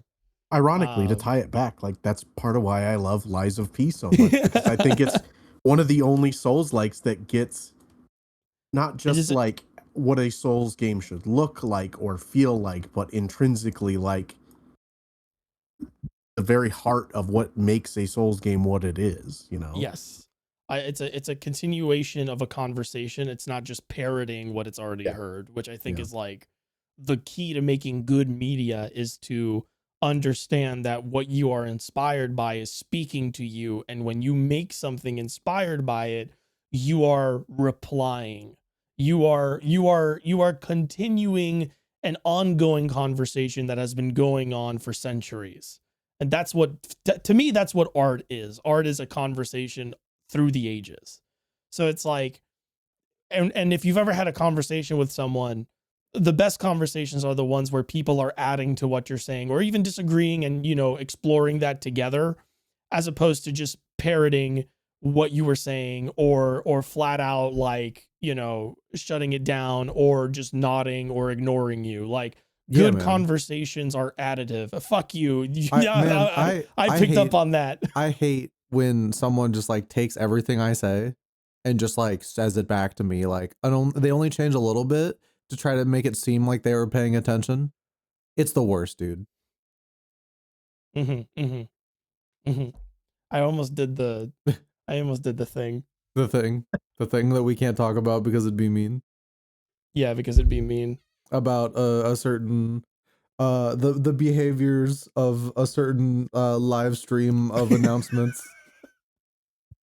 Oh my god. We'll tell Hayes after, but we can't say it on the podcast because like it is almost entirely invented in our heads. Like it is. But it's like really like, okay, to just say what it is without saying who, like imagine like, you know, like you have a group of friends and like when one of them maybe gushes just a bit too much, the rest of the group would just like sandbag it, like, oh, all right, cool. Anyway, and just like, you know, and once you like, notice it, it's hard to not notice it all the time. Yeah, we picked up on it. It was very funny. It's just like we were watching a live stream, and we were watching a live stream of like a string of announcements, and every now and again, one of the presenters, it was a group, it was a pretty sizable group of presenters. But like specifically whenever one specific presenter would chime in with like some details about something. And to be fair, sometimes it was like, shut the fuck up. But other times it was like, oh, okay. Like that's actually relevant, or that's actually worth saying. Yeah. No matter what he said, there would be a 5 second, like a very pregnant pause, like 2 to 3 seconds, 4 or 5 seconds. And then the host of the live stream would go, yeah, cool. Anyway, and it was just like, okay then. Awesome. So yeah, next up. And it was like, and the funniest part is that this might be giving away too much. Sometimes it wasn't a live stream. Sometimes it was pre-recorded thing. Oh my god, it was a pre-recorded thing. So they didn't just edit out like the pregnant pauses. Yeah, all they had to do was edit the pause out, and it would have been totally fine. But they left it in. So we're just like, we were listening to it and I was doubled over backwards. I was like, this is so fucking funny. Well, because you realize like it's so easy to fall into that, and like as soon as we like pointed out, we were laughing we at it. all We were started just doing like, it to each other. wait, sometimes people just talk like that, Yeah. and then like it just like It seems Like- unnatural when you listen to it, but yeah, sometimes that's just how Well, it like, goes. we just noticed it, and like once we noticed it, it was like a fucking brainworm. We were just Yeah. like one Like, of one us of would our start friends- talking, and all of us would be like, the minute this motherfucker stops talking, none of us are gonna say nothing, and one of us is gonna be like, cool. Cool. But also one of our friends literally does that, and they don't mean it Mhm. that way. That's just their default response to what people are like, that's their like affirmative of like, yes, Yeah. I am listening. Well, because usually the conversation would just keep going. Like if they like cool, then like there's like, but once you all notice that that's like a really good sandbagging technique, then like it's like you reverse sandbag them, and when they weren't even trying to sandbag. English is They a started- fascinating language. They started doing it unintentionally, and they started freaking out. It was funny. But yeah, art is a conversation. Art is a progression of an idea. To bring it, to put a bow on all of this, right? Lies of P, that's a conversation. Fields of Mystria, that's a conversation. I'm gonna even give it to Wanderstop. I haven't played it yet, but I'm sure that's gonna be another conversation with that sort of genre. I know a lot of people that really like that one. I think Jesse, Jesse, I hope I say your name right. Jesse Guaracia, he or Guaracia, I should say it the way that I would say it. I think he played it and he liked it a lot. And he usually has like a really good take on stuff. So, or rather, I usually agree with him. So I gotta play that one. But yeah, just a weird thing about the cozy genre of video game. Very strange. I'm trying to think if there's any other sort of phenomenon like that currently in the video game space, or just in anything really. Souls likes, we're Yeah. still getting them.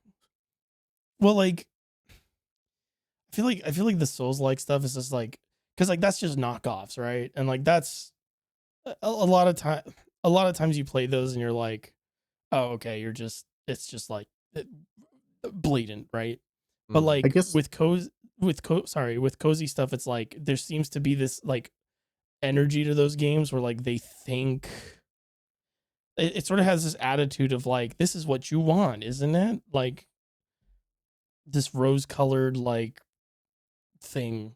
Go The ahead, only Hayes, thing I sorry. can think of that's similarly that way, but there's only one side that clearly thinks that, is the Disney live action remakes. Oh God. Yeah.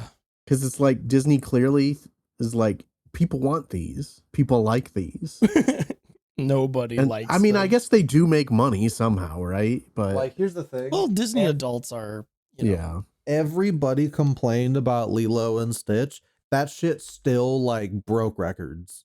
that Like, I shit- don't get it. that oh my god, that Lilo and Stitch remake is so bad, man. that movie ends on like probably, that is probably one of the worst takeaways from Yeah, that story you could have ever put to film. like That's I cannot think of embarrassing. a way that you could have screwed up the ending of that movie more. I'm gonna spoil it Just do it. because I don't think you should watch it. not And good also, you will hear the ending and go, "Oh, I'm not watching that shit." There's no way you can make that work.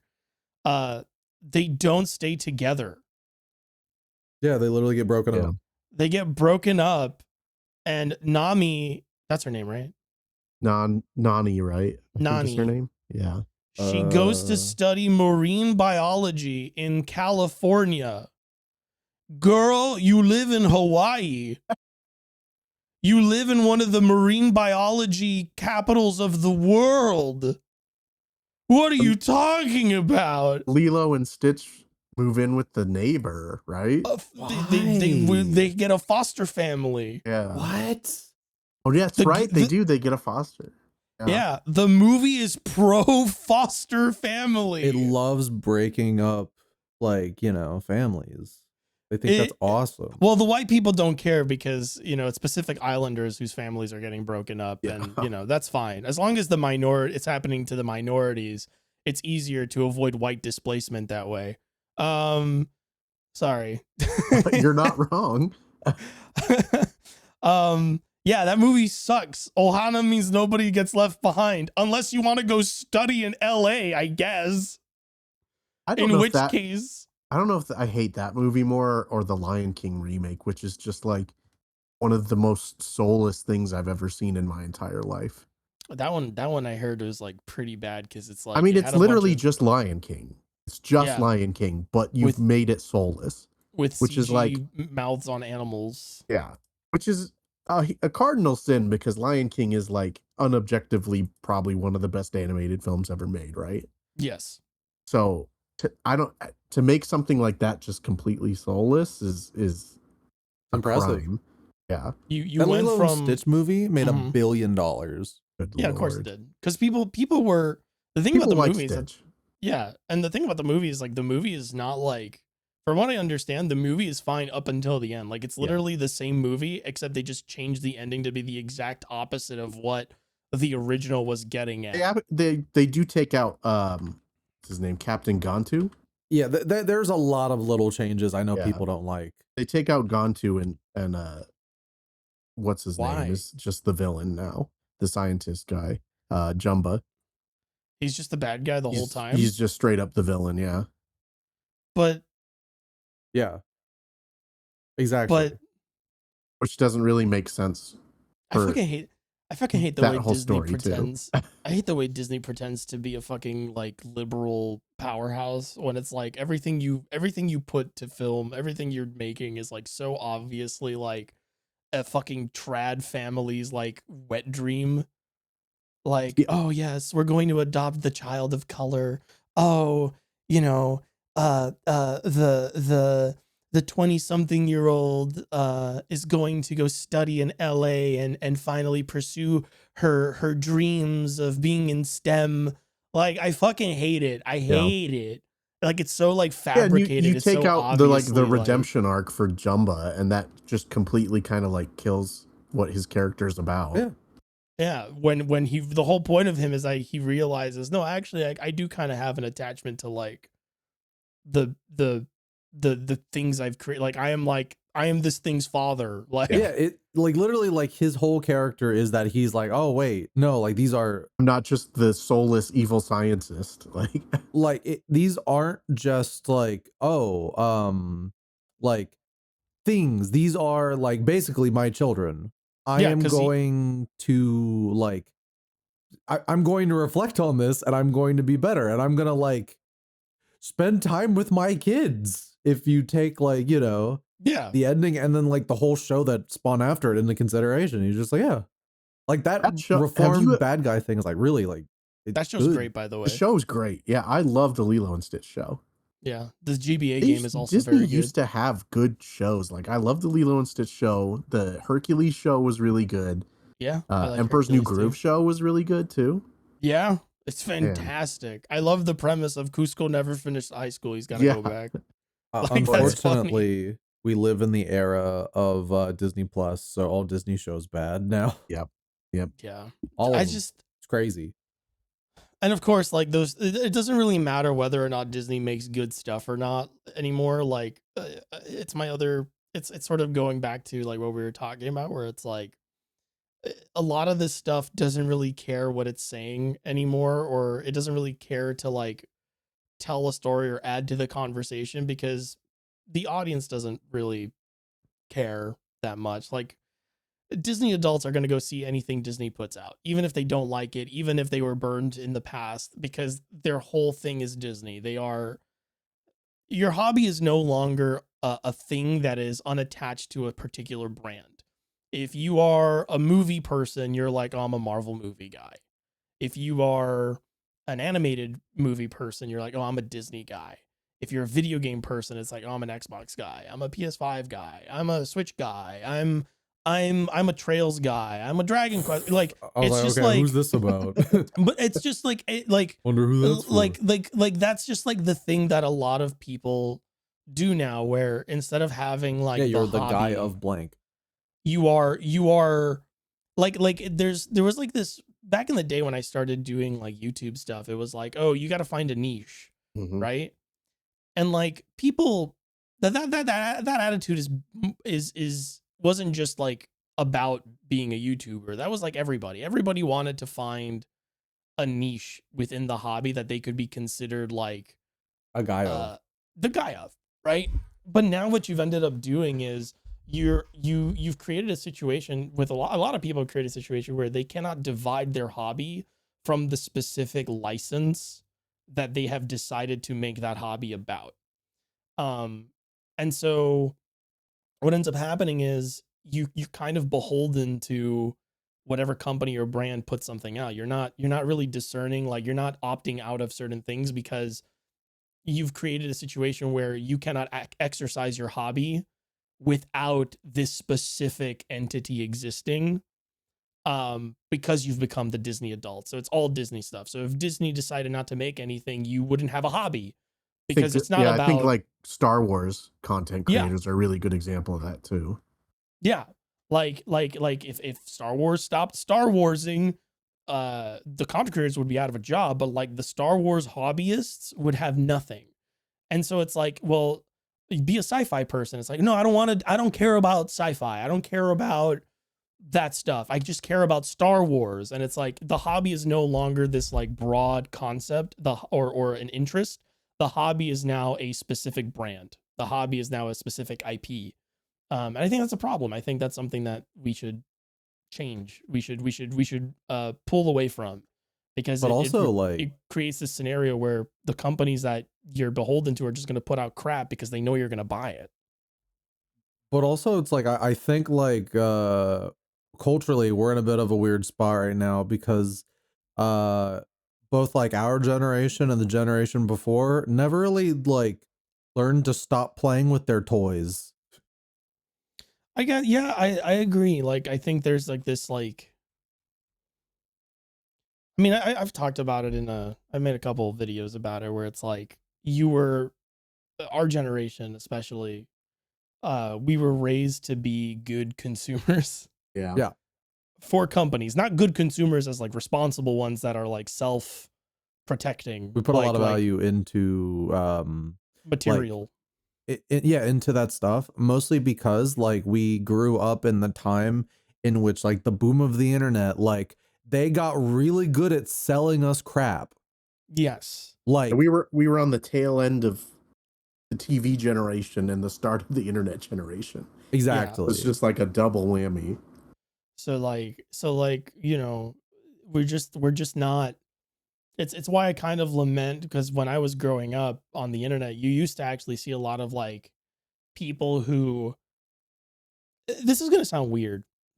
I miss the personalities on like just public personalities that were so pro consumer that they would be perfectly happy throwing everybody else in the interaction to the wolves.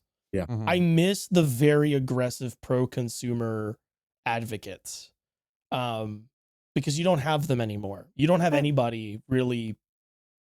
You don't really see it. It's not very popular anymore. Yeah. And like a lot of the pro consumer personalities are viewed with a certain level of disdain now, where it's like, oh, this person's annoying because all they do is like talk about like, this and that. And I just want to enjoy stuff. And I just want to like this and that. And it's like you should be able to enjoy things without like endorsing or being complicit in like certain things. Like there should Evil never be a corporate situation. bullshit. Yeah, there should never be a situation where it's like, oh, I just want to play with my toys. Just let me play with my toys. Like, you are 35 years old. You gotta Go pay you gotta bills. put your toys down, and not just like, it's not about like, No, go pay bills. No yeah, pay toys. the bills, whatever. But like, it's not even about that. It's not even about like your financial situation or your responsibilities as an adult. It's just about like Soul. you are older now. Like you are Mhm. you are not a child anymore. You should not be sitting around waiting for something to be handed to you and then to hold on to that thing for dear life. Like, you should have a broader understanding of materialism and understand that you are not the objects you own or the media you watch or any of the toys that you play with. You are not the consumption. You consume, but that does not make you who you are, you know. And even more to the point, if it does make you who you are, you have to be better about what you consume and how you consume it and when and how much and why and etc. Like, Yeah. like, but I don't think that's a popular way of thinking anymore. I don't think people want to hear that. It'll get there the worst material conditions people have on average, because that's the thing. I do agree with you, but I do think I'm seeing a bit more like value people are putting into like themselves as consumers, mostly just because like things are getting so expensive. Like I'm seeing a lot more people be like, you don't need to, like, I was like, why would I ever like get a whole streaming service for one show? No. I'm gonna save money. Like when people really need to start saving money on media, then you're gonna start seeing, I think, a lot more of that pro consumer behavior. And I mean, like the dollar is always king in that department. Like for example, the big thing right now is a lot of people I think are going to be less and less into AI now that it's making everything more expensive. Like their hobbies are more expensive. Very much so, yeah. Like case in point, just this last week I finally got a new phone after complaining for so long. This is like the only thing I've done recently that I actually can talk about. Because I was just like I just finished like the holiday. And you know, I was talking to like friends about what they got for like Christmas or what they got for themselves for Christmas, and my friend was like, "Yeah, I bought a new phone." And then I was like, "Wow, my phone is like awful. My battery life would I'd get up in the morning at like 9, I'd go to the office. By like 11, my battery would be at like 50%. And I'm not like someone who's on my phone all the time. Yeah. Like constantly. This is just casual use. So I was like, but it's fine. I'll suck it up. I'll have this phone that sucks for a couple years because I don't need a new phone. And then I forget how I heard this, but just people mentioning like, hey, you know, this RAM shortage is going to do a lot more than just make computers more expensive to buy. Like, it's not just RAM on your, like, buying new RAM. Everything's about to get more expensive. And I was seeing like the phones that were coming out for this year and how all of them were just like $100 more or $200 more. And I was like, you know what? I'm fucking done with flagships. I'm done with overly expensive phones. I bought a mid-range phone with a huge battery, and it has things that are inconvenient compared to Samsung OS, but I'm like, fuck it. Like, no, I'm hunkering down with like old reliable tech, and I'm just going to weather the storm of all the bullshit coming. And I really hope a lot of people are like that. Like, use your old shit. I mean, literally while we've been recording this podcast, like Asus put out a notice that like they're raising prices on a bunch of their products. Yeah. Starting on the like 5th or something. Like it's not necessarily like old shit, but like I honestly think the Switch 2 was one of the best investments I've made, like specifically on launch, because I imagine that's about to get more expensive. Yeah. Because consoles don't get cheaper anymore. Is like, you know what? I might be done with PC gaming. Like I might get a handful of things here and there, but if it becomes like so unusable that I can't even like get new RAM, I can't upgrade my PC anymore, I'm just gonna say fuck it. I'm not playing games that need like mega AAA like quality like hardware. I'm not. Yeah, I'm a PC gaming guy. I'll probably still play games on PC, but I just won't buy new things. Yeah, and like the minute my system is no longer able to run stuff at a level that I would deem adequate, I will just go turn around and go through the back catalog of the thousands and thousands of games that I missed out on. Probably find another Lies of P in there. I was talking to a friend too, you know, that's where indie games have started to thrive too, because it's like I can buy an indie game on a sale on Steam for like $4 or $5, honestly. And it'll run on your Chromebook. Yeah, exactly. And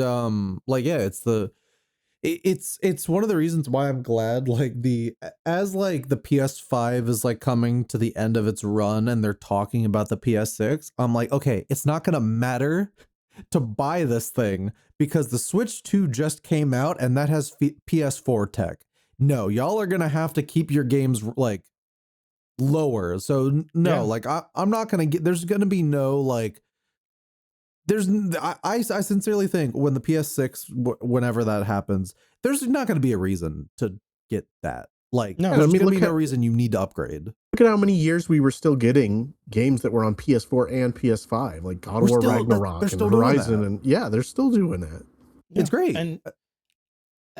And I'll be honest, if you think PC parts are expensive, don't think consoles are going to stay cheap either. Nope. Like that's not happening because consoles are just at this point they don't have specialized hardware anymore for consoles. Those are just PC parts, sometimes laptop and mobile phone parts in your machine. Like that's all it is. That's all it ever was. Remember that's all it's been for the last 10 years when the GameCube got announced.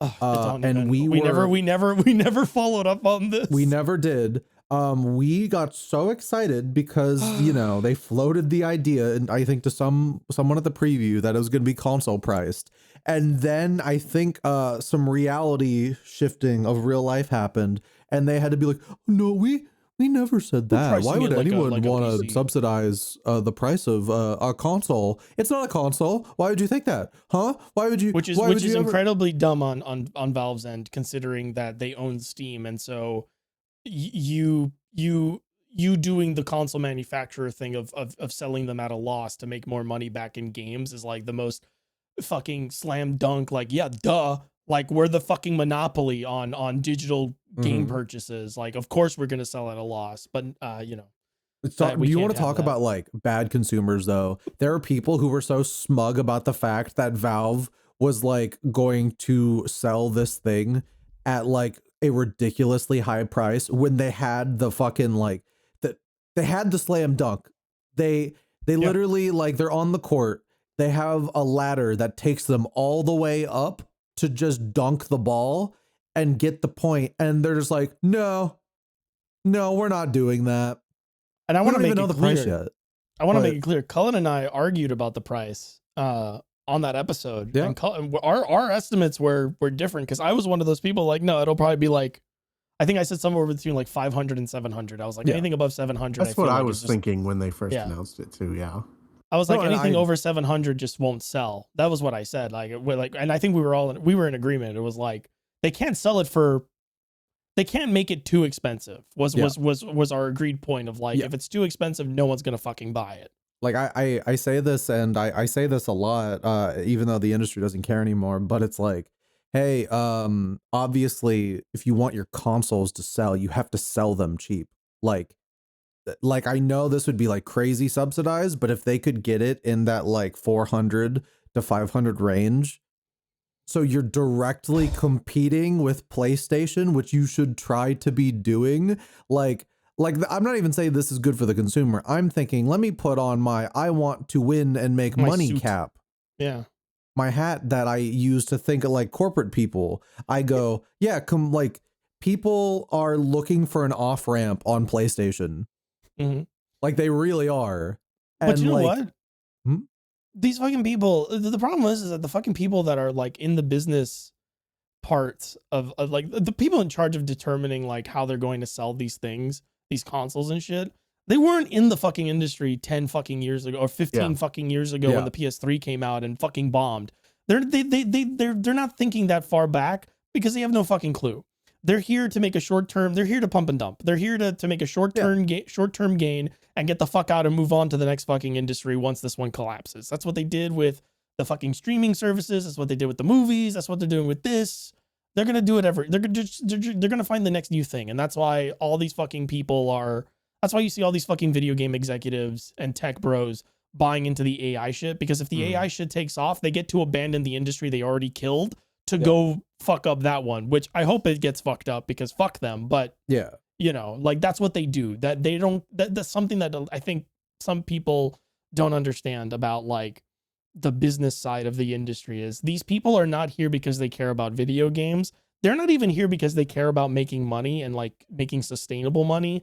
They are here to make a lot of money really fast, put that in a portfolio and move on to the next place they can make money really fast. Dude, remember when you could buy a portable system for like $100? Oh my gosh, yeah. Do you like that wasn't that long ago. Like when the Game Boy, how much was the Game Boy Advance when it came out? I don't even remember. $135. I was just mean like, is it the 3DS, dude?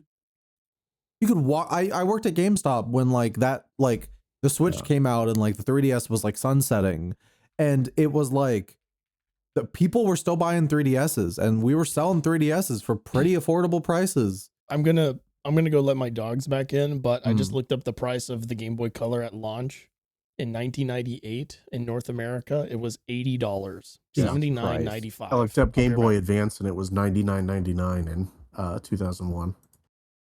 It's like, it's a shame because it's like, I love my Switch 2. I think it's a wonderful little device. I don't think I'll need any other system like ever again because of how much I fucking adore this thing. I agree, yeah. But it's like, also I'm like, damn, this is like expensive. Like I am lucky that I was able to get my hands on one on launch and like that I could afford one. But like long term, this is not gonna work. And I need one of these big console makers to bomb to the degree the PS3 did before the PS3 became the most affordable console you could get of that era. I mean, I feel like Xbox is like the most likely one on that trajectory, right? Yeah, but they don't know. Like they're gonna kill themselves before they like. The problem with, I mean, the problem with Xbox is that like in the grand scheme of things, even if they lose money on it, it's like a drop in the bucket for Microsoft, right? Yeah. So it really doesn't matter what Xbox does. They'll shudder though. I think it is likely that the hardware division of Xbox will. Oh yeah, 100%. Yeah. I don't think we're getting I don't think we're getting an Xbox Series X2. I would be very surprised if we get another Xbox system. I feel like that would be the equivalent of like your uncle rolling up to like your birthday party post divorce. It's a shame though, because like as much as like modern Xbox right now fucking sucks. Like I think the Series S was genuinely like a really smart decision. It just didn't work for them. Like having a cheaper entry level console with like perceived, like you acknowledge has some faults and like is not as strong is still like a good idea. Having options. I actually, ironically, it's one of the things about the original PS3 launch that I actually did like was that it had like, you could buy different versions of it. I think they handled that very poorly, but I think the idea of having a range of console variants was a good thing. Yeah. It's like, it's worked out even like post-launch iterations, right? Like that works out for Nintendo, especially with the Switch, having those different Switch models. The OLED, especially the model, light, the like, Slim, yeah. The light was awesome until I got my OLED. I used my light like exclusively, and it was a $200 like little system. That was so smart. Like at the time, I was like, first Switch was a light, and she loves it. Mm-hmm. I was because it's like I mean I probably play even Switch 1 before Switch 2 came out. I probably played like 80 to 85% handheld mode. Yeah. And 10% docked, like honestly. Oh, there was no like it's funny how it was only as of like the Switch 2 where playing things docked felt like worth it, because so often even in like first party games you're playing these like 720p games on a 4K and just like no. And honestly, the only games I played docked on my Switch 1 were the Xenoblade games. That was it. Yeah, no, because they were really the only games that felt like it was justifiable to play it in docked, because there was some noticeable difference. But funny enough, ever since I got my Switch 2, I've been playing so much docked. Like it's so crazy that they have reached the point where like this is just comparable to like a modern console. You could play these games on your nice TV and just like have a fun time and not think about it too much. But like I again, did at the the Final cost. Fantasy VII remake demo recently, and it was Ooh, it's incredible. So good. It's honestly. so good. I don't like. This is why it's so frustrating, because like Nintendo's doing a lot of stupid shit this generation already. And it's just like your hardware speaks for itself, and that's so rare. I kind of hope like that when I got my Switch 2, I was like, this console is amazing. I kind of hope this does not necessarily work out for y'all, so you can get so scared you start dropping prices again. Like I need like the PS6 to bomb, and then they go like, sorry guys, $300 game consoles again. We're sorry. I'll tell you what though, when the hardware industry collapses, you know who's gonna be there day one to pick up the clearance? This guy. Dude, I love me some clearance.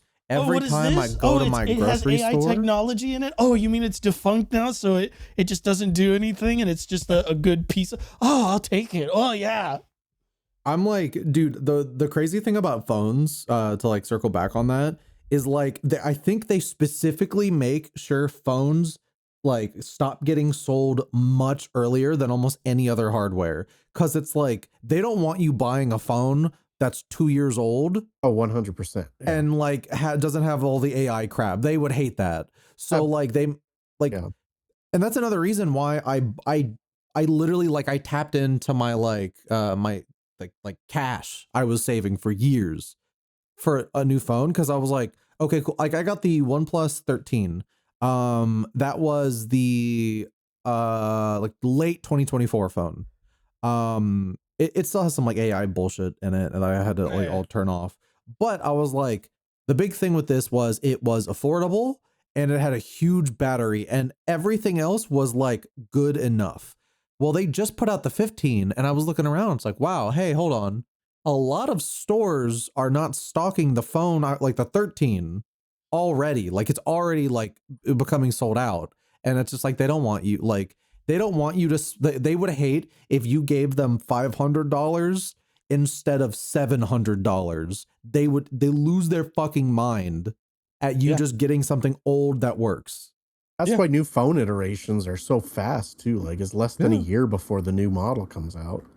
But it's just like I can't do it. Like there's no way the performance is that much better. Like that's the other thing. It's like when you follow tech enough. When you follow enough tech for a long enough time and you watch reviews, like you'll see people like try to make a big deal out of like 3%, 4%, 7%, 10%, maybe even 15% like performance increases. But then you actually like measure out what those flat numbers actually are. And then you realize that it's like 15%. Yeah, it's like 15% of 10. Like just imagine that, like the number 10, 15% of 10 is what? It's like less than 2, just a little less than 1.5. I'm an idiot. 1.5, right? So instead of like 10 megahertz, it's like 11.5 megahertz, and it's like, who gives a shit? You don't need it. You don't need it. And but like we've talked about it before about like tech reviewers and how like they don't have like a bubble. Yeah, they don't know, like they get excited over these performance increases because they're power users. They're high end early adopters. Like that's the culture they thrive in because that is their job, right? And some of them are good about like keeping things in perspective and stopping and going, you don't need this because, you know, whatever.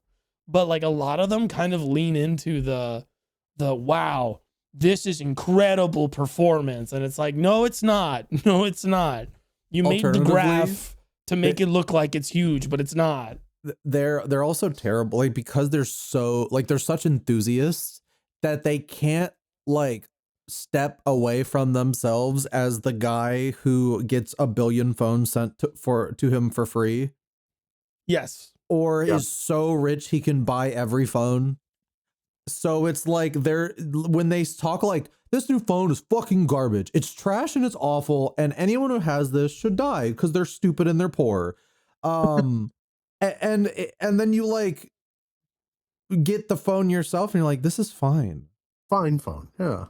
And then you look at like, oh, what are the comparison tests you ran? Well, we tried to see how long it would take to start up, and the poopy phone took 2.5 extra seconds to load.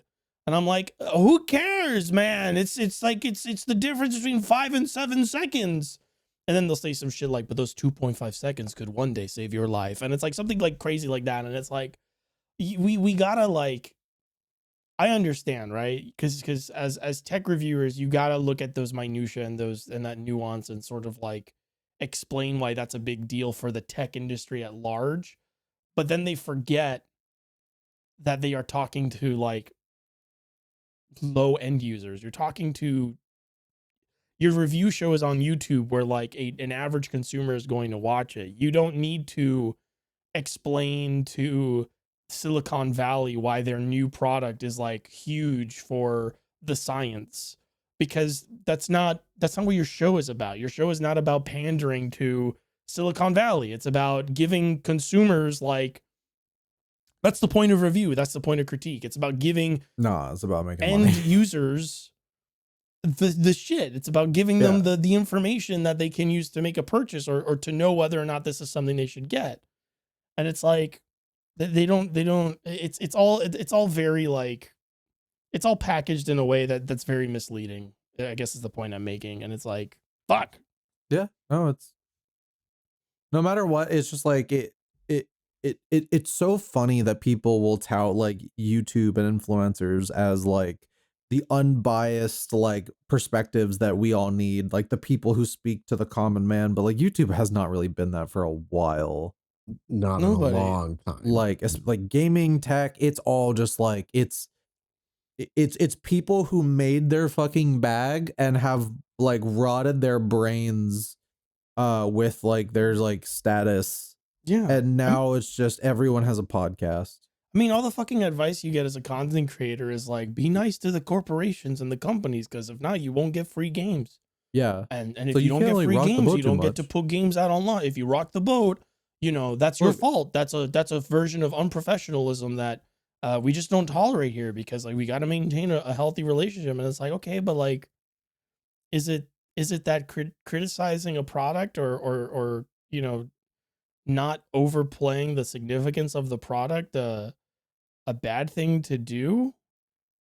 Because like, if the company refuses to work with me, if I don't like brown nose them, wouldn't that be their own, like that's unprofessionalism on their part? That's them breaking the etiquette contract, like that's the point of review is not to advertise. Yeah, It's to review appease companies. You need to like it, and like it's really like difficult, because I do appreciate that like branching off from just like reviews, we have more like essay content that can be focused and like can like really gush about things, or in some instances not, but like without being like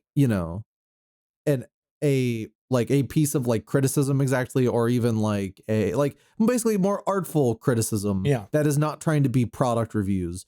But it's like, I do think there is a space for like reviewing things as products, and like you gotta be like, hey, this is not consumer friendly, like, but I mean, even for stuff you really enjoy.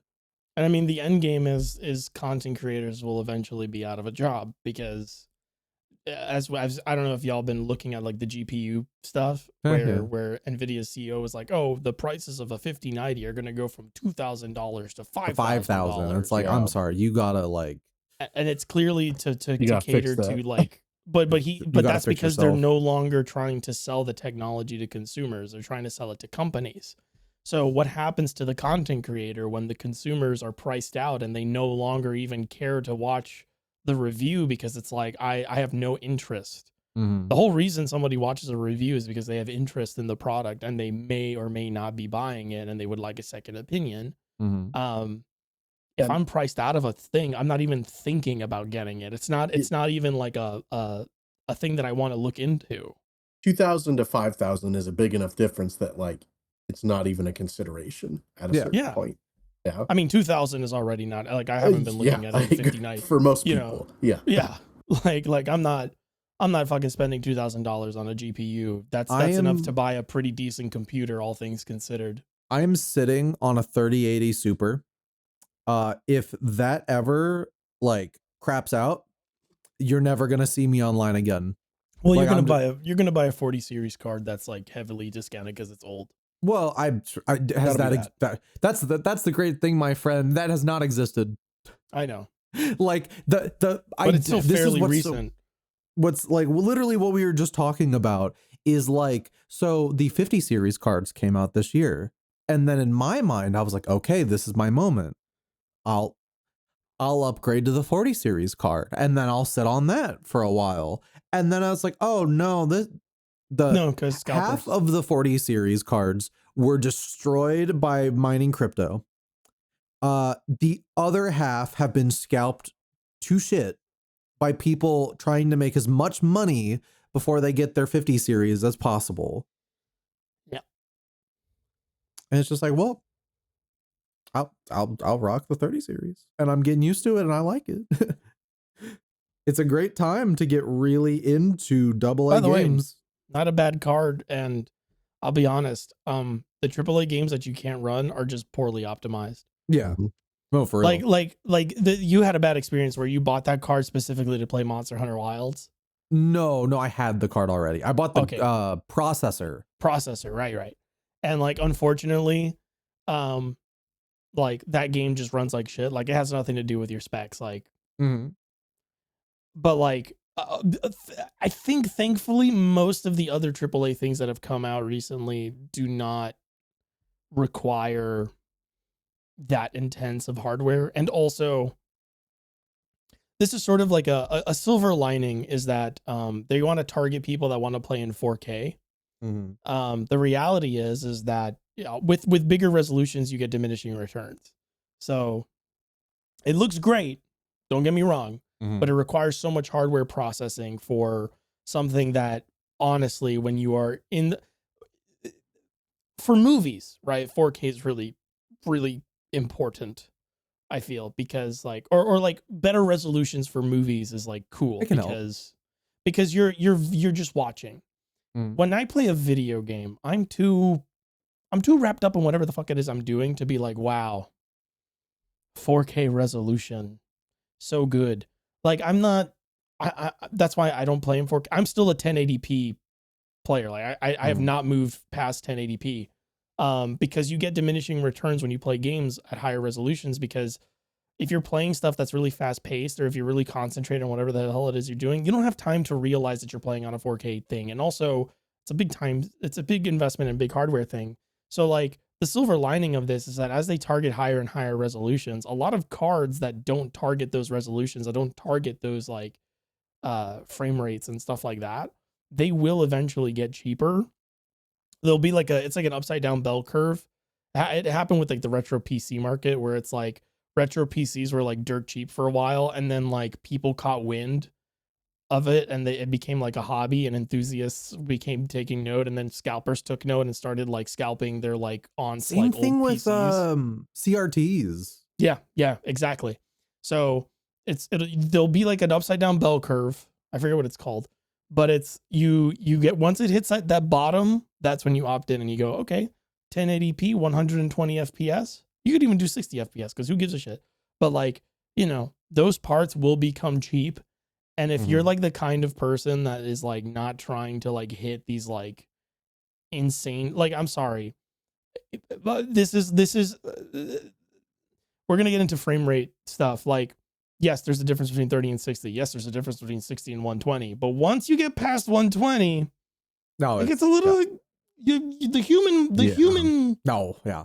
You when can't you perceive it. Yeah.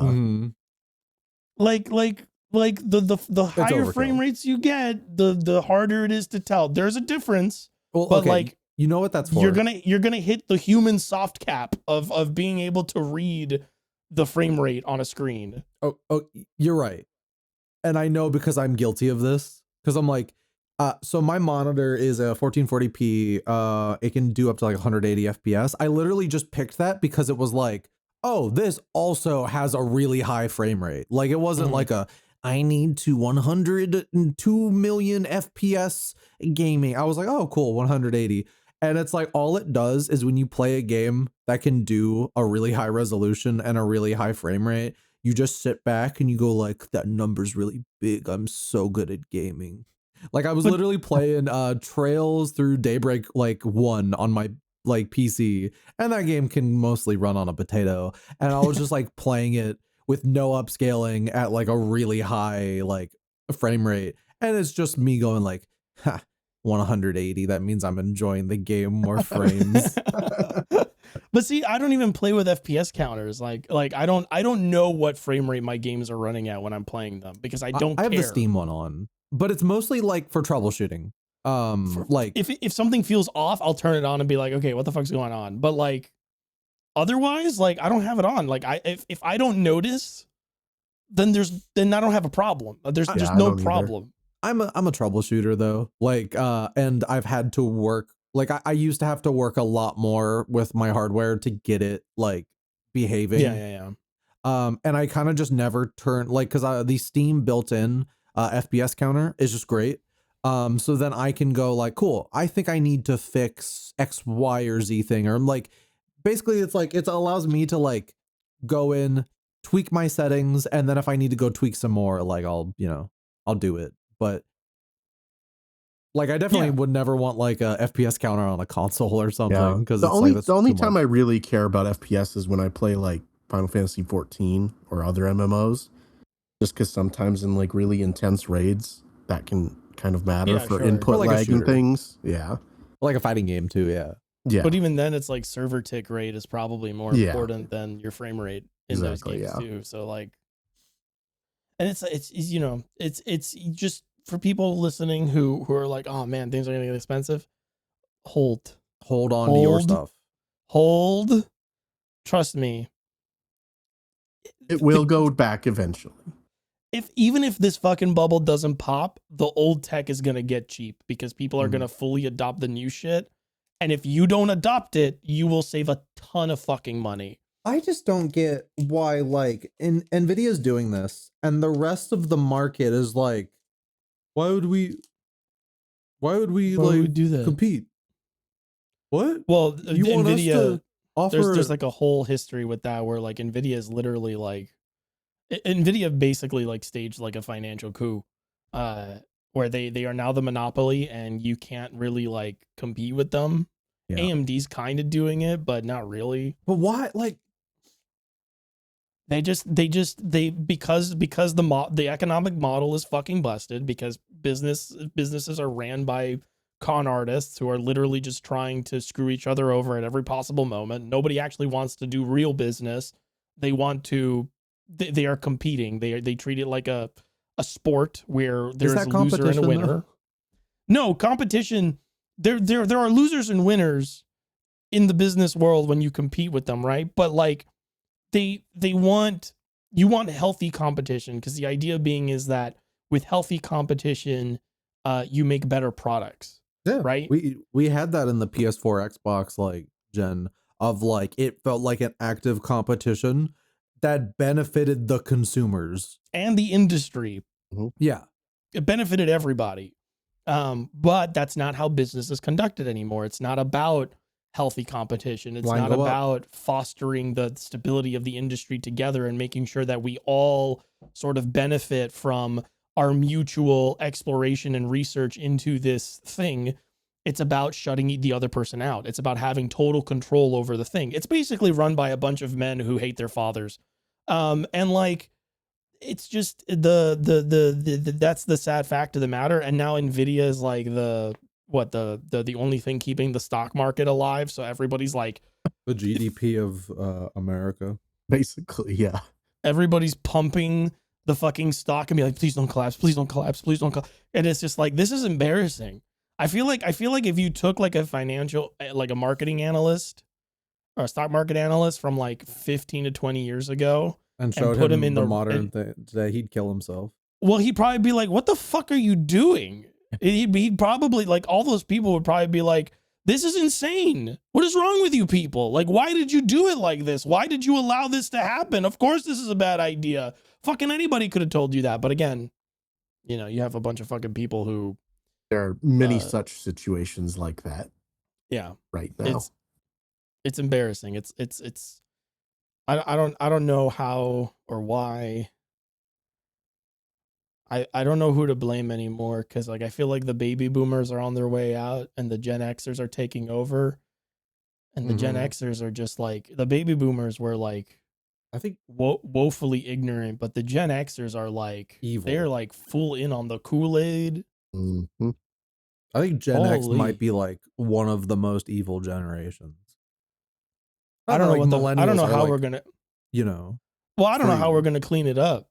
I don't know, because like in the next 20 years, 10. Well, really, we should have already taken over, but you know how these things work. Like the next 20 years, we're gonna be the ones sort of in charge, and we're gonna be like, I don't know what the fuck to do. Do you? And we're all gonna be like, I don't know, fucking. I think it's just gonna be a lot of undoing.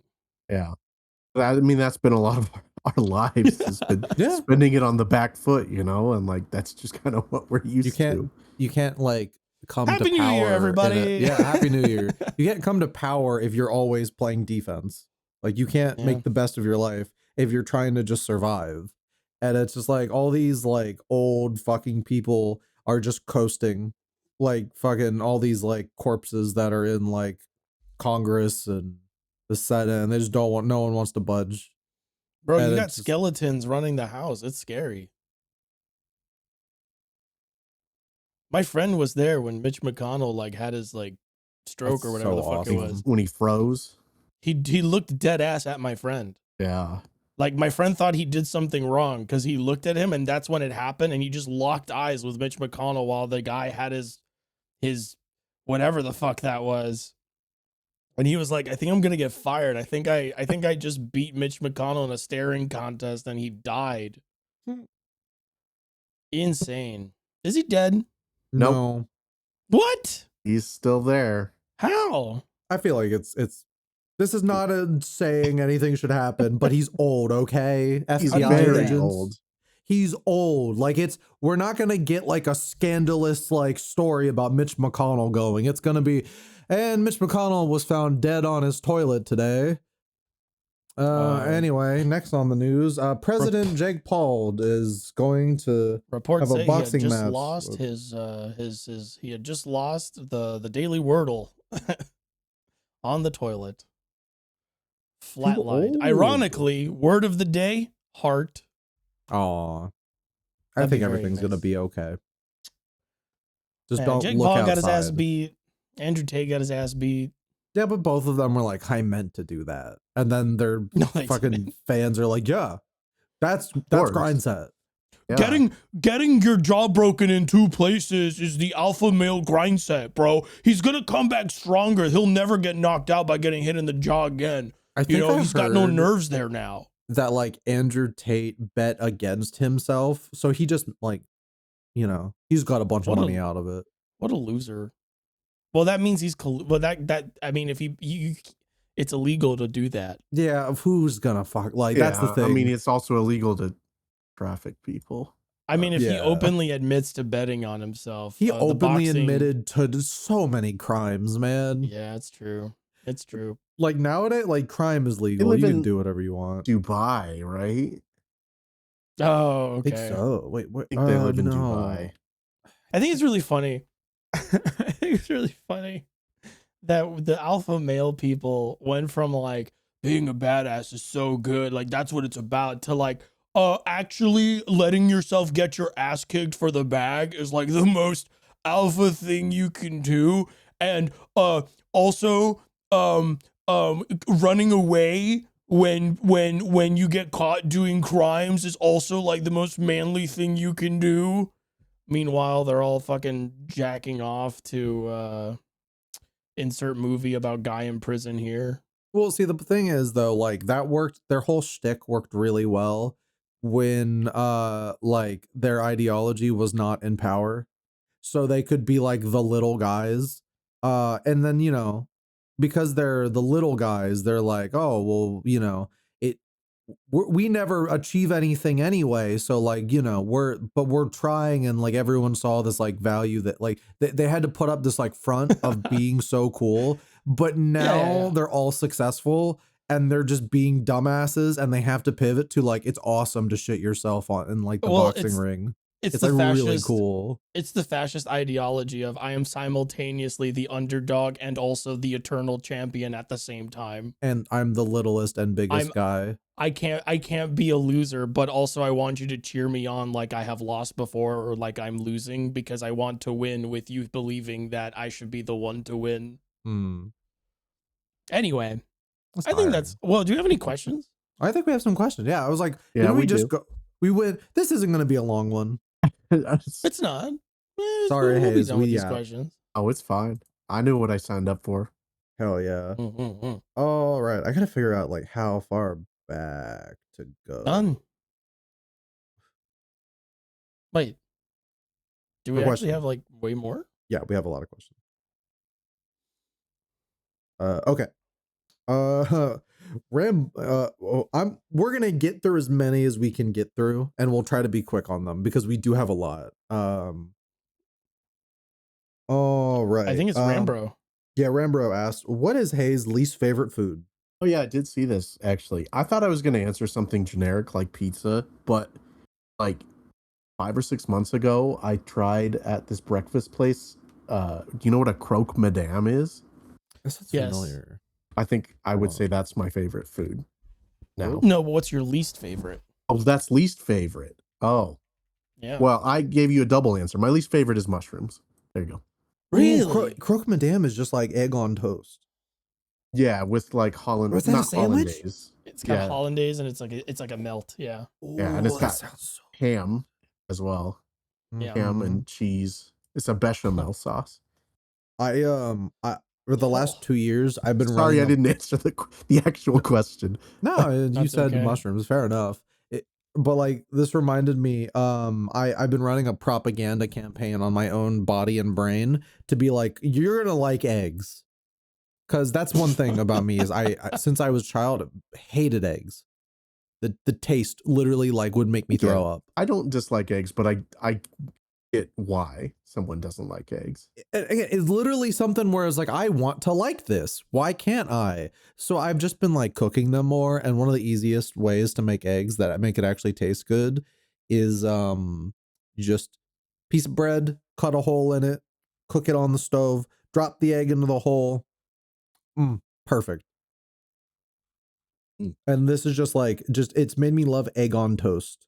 And it's like, I need to try one of these croque madames immediately. It's good. Very good. We all know what my least favorite food is, so we don't It's gotta bring it pasta. up. You should talk Yeah. about it. I don't like pasta. I think it's a worthless food. I think it's just a filler. It's an excuse to put sauce in your mouth. Fair enough. Yeah. And I you do lie like to sauce, yourselves though. by making pasta in different shapes and pretending like that fundamentally changes the whole experience when it doesn't. I get I don't like the only reason I'm like responding to you like normally is because we've already done this. I know. And if we were to get into the whole like I'm doing it like this because some people on the podcast that listen to the podcast don't know. I know, and I should be like yes and I'm intentionally antagonizing them right now. But no, it's good that you're not. It's good that you're not because now they feel moral I'm isolated failing and crazy. The main rule of improv just because we don't have time. Yeah, go ahead. It's selfish. I'm like, I would love to just like no, go ahead. Finish this up and then like, relax for the rest of the night. Because we've done a good ass podcast and it's long. Yeah. But just know you are crazy and you're not making it to heaven. That's okay. Like the family, like the family over at Olive Garden, you're gonna get yours for your my haters your will be the crimes. waiters at the table of my success. No, you've got pasta crimes. You're not. No, you're doing it. You're pulling me in. I'm not doing it. Buster asks, what are your role models / influences for positive masculinity? And then GC already answered in our well, because we answered a similar question. I know, but a peek behind the curtain, it's always great. We have a channel in our public Discord where we ask questions, GC is always so quick to just answer out like not on the show and just answer the question right away. It's very adorable. I will agree that number one pick for me is probably Bill Nye the Science Guy as well, though. Yes. To be honest. You could basically like for my answer, you could basically just take like everybody that was on PBS. Yeah. Bob Ross, Mr. Rogers, Bill Nye the Science Guy. All three are some of my biggest models. The one that kind of stands out that's kind of weird is Wolverine. I don't know what it is about me when I was little and watching Wolverine. Maybe it's because he was short and I was short, but he was like the first character, like male character I watched. I didn't watch a lot of like movies and stuff that was like action based or anything, but Wolverine was like the first guy where he was like this gritty, surly guy, but he was really nice at heart. And like the funny thing about Wolverine in like the X-Men 96 cartoon is that he would sound like the biggest jerk, but he was the kindest man at the same time.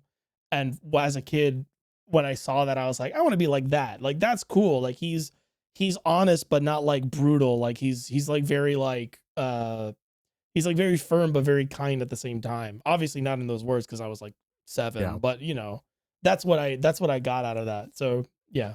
For a video game example, when I was younger, I unironically would say, I think Cloud Strife kind of might fit into this too, but Luke from Tales of the Abyss, which I know is weird because I get it. Yeah, you have to beat that game to understand it. Because if you just play like 10 hours of that game, you're gonna think I'm insane. No, yeah, like Abyss is amazing because it commits to its bit so long that your protagonist is like an irredeemable piece of shit for like 20 to 30 hours. Yeah. And then like hour 100 when you beat the game, you're like, oh my God, he is such a sweet boy that I love so much. Some of the best character growth you'll ever see. I'm so scared for what they're gonna do. Have you seen that they're putting Luke in like Tales of like remaster anniversary art now? Yeah. It's happening, and I'm like, don't remake it. Don't remake it, please. Yeah, I hope it's just a remaster. Just remaster it. Or like, if you're gonna remake it, just give us a remaster first. Abyss is my favorite one. That's the kind of game too. Is like, don't change anything. Like I'm so hesitant about if you change anything in that game, what it could do. That is a like pivotal PS2 game. Like that is a PS2 game down to its DNA. And it really only worked on 3DS because like power wise, they were like the 3DS and the PS2 are in similar ballparks. Have you played that 3DS version? I have, yeah. It's really good. Like it's way better than it has any right to be. Yeah. JC, you should play Tales of the Abyss. The only real downside it has at all is like a slight visual downgrade. And I mean, that's literally it. And like it has the frame rate, but also it offers like the like widescreen Tales of the Abyss. So like that's a bit of like an upgrade. I don't know. Like I just remaster it, please. But oh, I forgot to name mine. Mine's Ryan Gosling. Because he's cool and he's hot, and that's all I want to be. And he drives. He seems to be a fairly nice guy too. Like I've never heard anything bad about him. If anything comes out about Ryan Gosling, I'm like, men are done. Men are over, party. Let's see. Same person, Buster. See, what is your favorite piece of gaming journalism of all time that you've read? Whether it be reviews, exposés, lookbacks, news, or more. This is interesting. I don't remember a lot of them. Tim Rogers' review of Dragon Quest XI. Oh, that is pretty good. I thought of a Tim Rogers thing too with his I don't remember exactly what it's called, but his like localization of Final Fantasy VII thing. Yeah, oh, that one's great. The Let's Mosey, I think it was called. Let's Mosey, yep. Yeah. Let's Mosey's great. Yep. There's also a 3-part feature I really liked from GameSpot in 2015 where they looked at Fortress, the Final Fantasy 12 spinoff that got canceled. Oh, Oh. interesting. I liked that one a lot. There was also one. Oh man, there was one that I read a long time ago in a Game Informer magazine. That was just kind of like it was weird because like I don't remember it. I just remember that it was the first time I was reading like a video game publication thing as like a kid in high school, and it was just like this very like grounded, personal, sort of reflective thing about some game or some shit, and I was like, wow. And it was very impressionable, but I forget what it was. I'm so sorry to whoever wrote that article. Well, you changed my life, so there you go. I think Kazuma's Like a Dragon 7 review is one of the most memorable one's- reviews of all time. I'm not even kidding. That Yeah, is actually like a really I wouldn't good joke one. about that either. I'm not joking, like- even if it sounds like I am. That's actually a really good review. It's a incredible review. It Yeah. is wonderfully nuanced and very just, it's good criticism. And we'll Yep. see if Kazuma even listens to this episode, because if he does, he's I knew gonna go, this was a trap. Ooh, woo, woo, woo, woo, woo, woo, I'm so, oh, you're nice to me. I go, that's right. Fuck you. Ironically, There- all of my picks are like Final Fantasy related. I mean, a lot Did of you guys people ever said a read lot of things about the, Final like, Fantasy. Infamous Final Fantasy 7 house piece? Yeah. Yes. Yeah, that was Yes. another Oh my one I thought of. God. that Does that even count as Wow. gaming journalism? Though? I mean, I guess very, the very video, loosely. the video on the Final Fantasy 7 house, like Frederick Knudsen, I think is that Frederick channel. Is that the Down the Rabbit Hole guy? Yep. Yes. Yeah. Yep. I love Down the Rabbit Hole. Oh my god, it's so good. I gotta catch up. There's some of them where it's like, this is 12 hours long, and like I'm just not interested in the topic. But every once in a while he gets a topic that's just like, oh yeah. Also, I think a fun addition to this question that I forgot to mention was, no, Cullen, you can't say your own. And no offense, I think you have a fundamental misunderstanding of me as a person. Cullen hates his own work. I just like I don't think there's much of anything I wrote last year I actually like. There In are a this couple article, the artist has contempt for himself. Yeah, like I'm the kind of person who will write something, and like if I have the freedom to do so and not put it out immediately, I will edit and rewrite nonstop. Like I wrote a whole script on Detective Instinct that finished up weeks ago, and I have just been sitting there rewriting it like nonstop.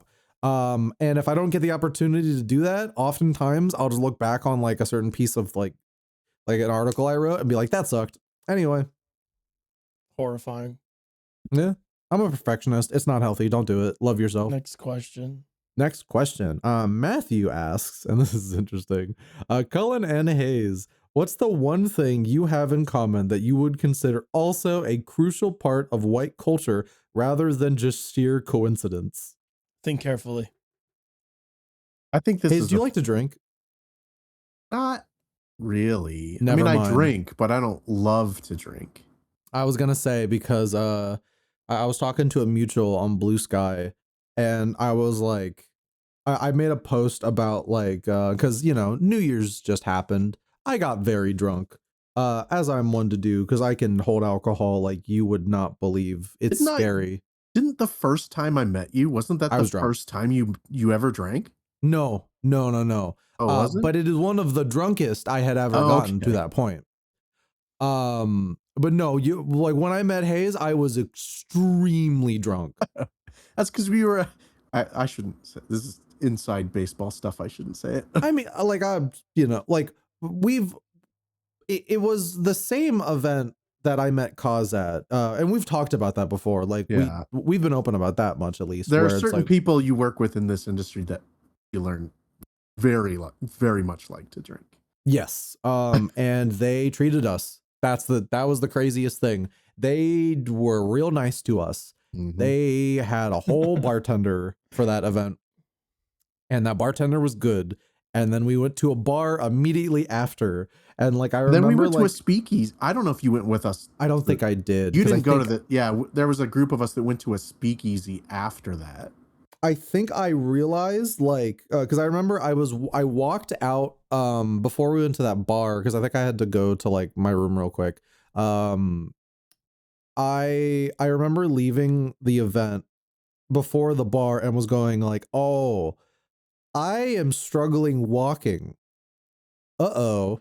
Well, time to go drink a bunch at the bar we're about to go to. But yeah, no, I drink. Like I don't drink a lot. Like I'm not an alcoholic, but alcoholism is in the family.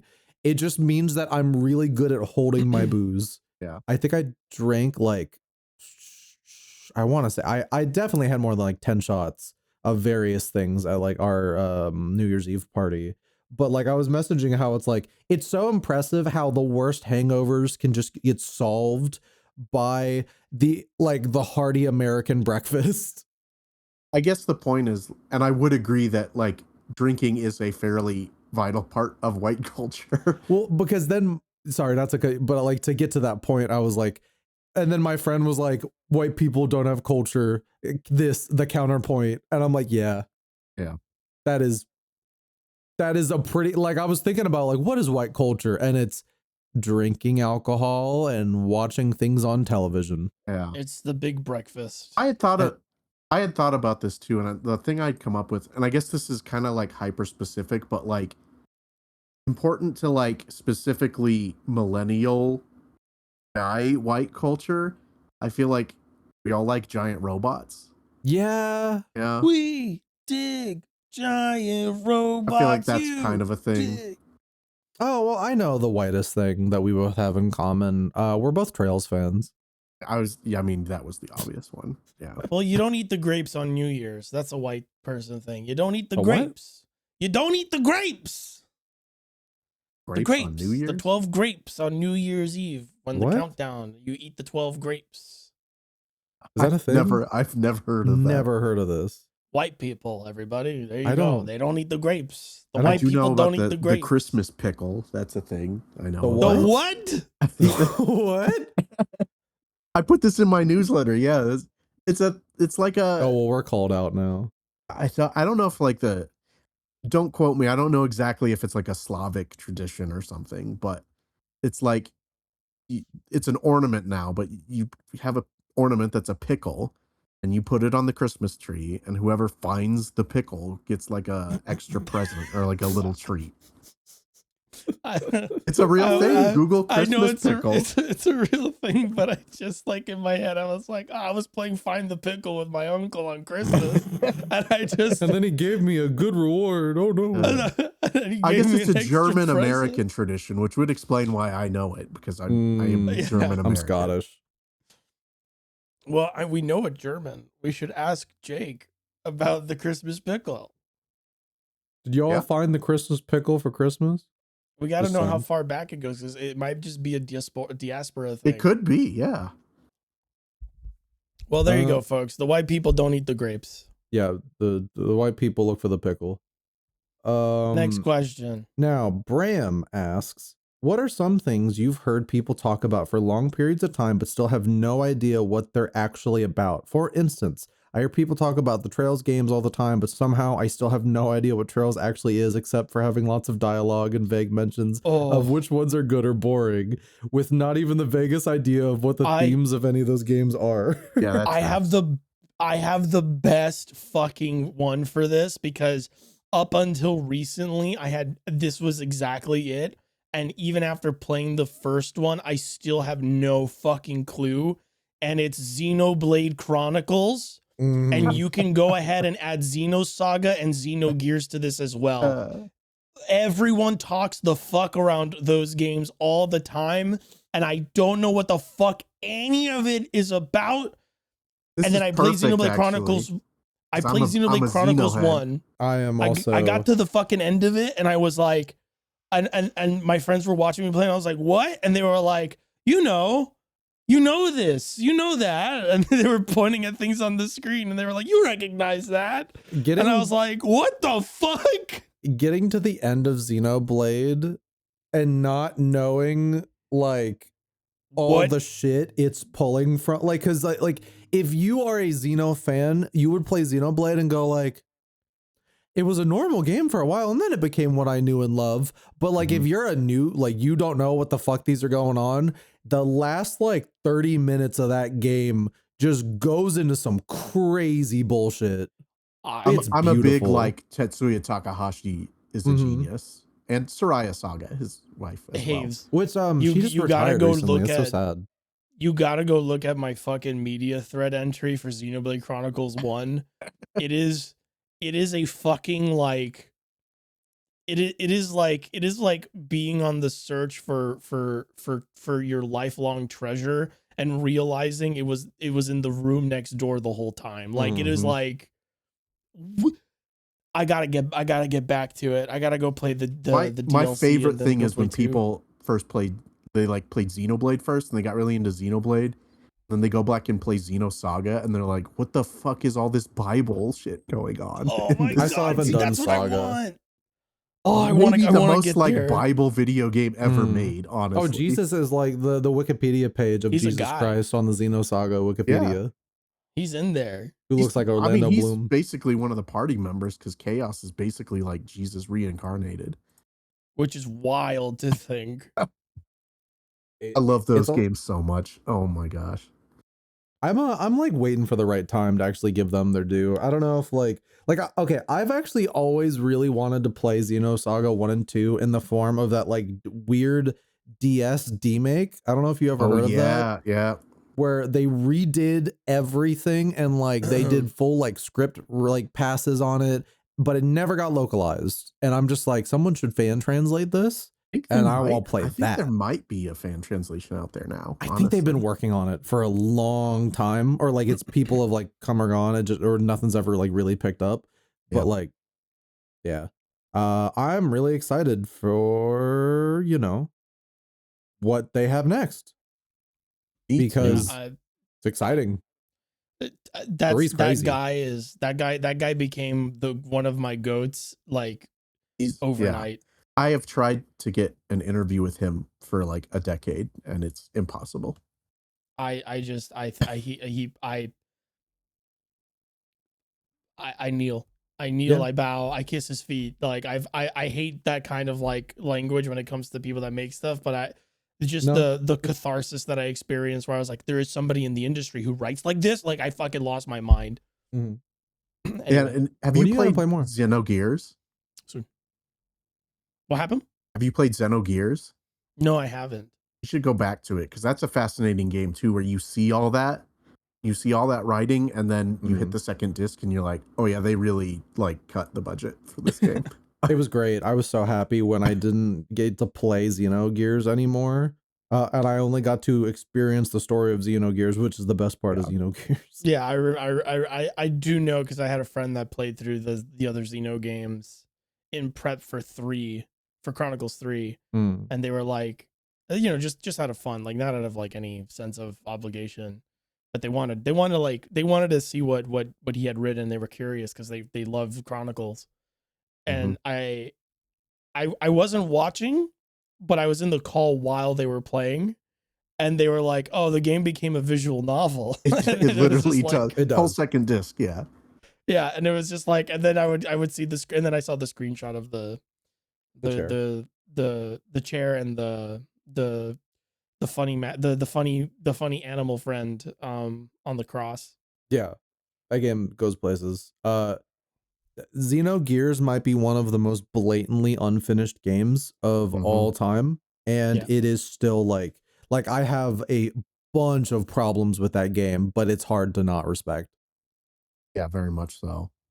I would say, GC, wait for that fan retranslation because the localization is really bad.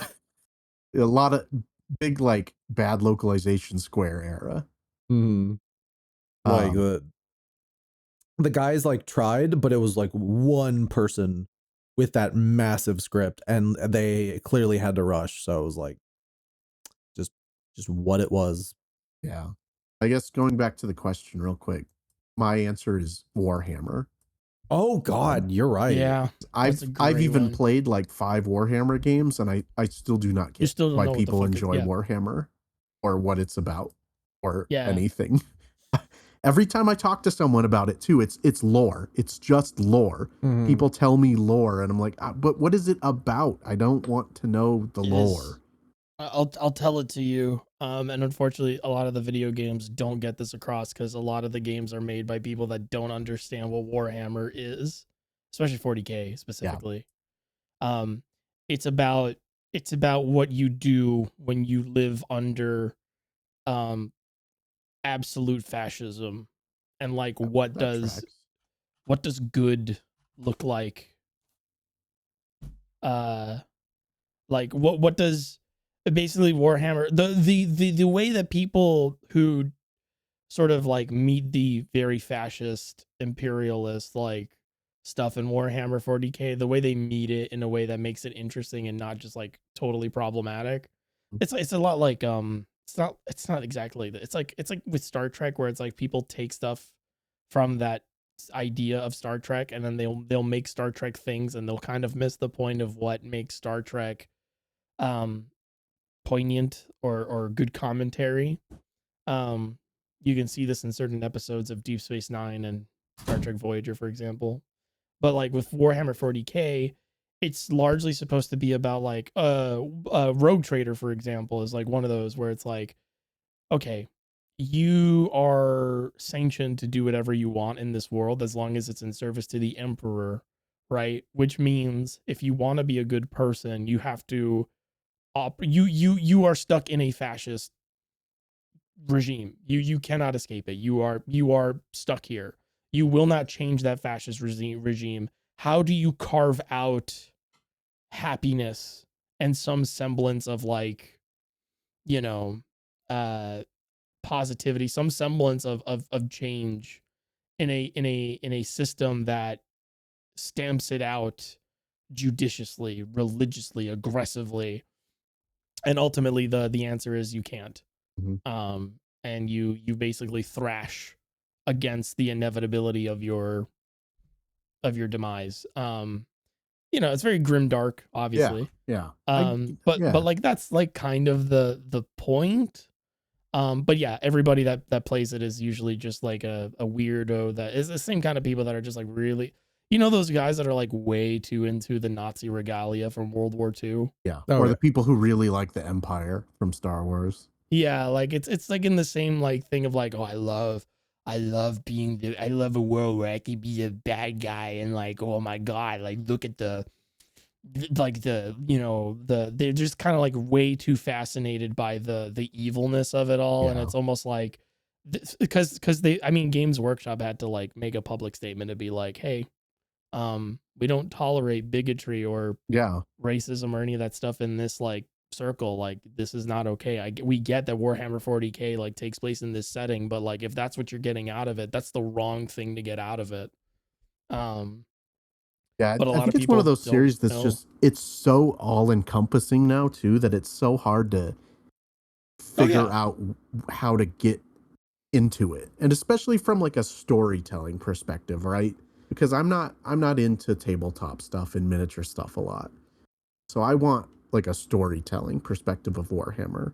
And there's not even really a good answer of where to get that from the games, I feel like. The only ones I could see that I've played that like kind of get there is Rogue Trader, which is a CRPG, um, and Demon Chaos Gate Demon Hunter thing. It's an Xbox, it's an XCOM clone that actually has like a storyline attached to it where you are like thrust into the super reaches of space and you have to fight your way back to wherever you're going or some goofy thing like that. But it's those are like the two closest things that I know. But yeah, you're right. A lot of times it just boils down to, oh, it's lore. Yeah. It's information about this place. And it's like, okay.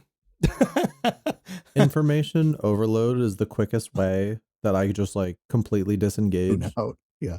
Yeah. So like my answer is similar. Like honestly, like TTRPGs would probably be pretty like close to mine, like the miniatures and all that stuff. But like my actual answer is card games in general. Yeah. I feel Yeah. so bad, but like we'll be in like a Discord with some of our friends, and maybe our buddy like Foxcade will show up, who's big into like TTRPG. Not, I'm sorry, like Yu-Gi-Oh.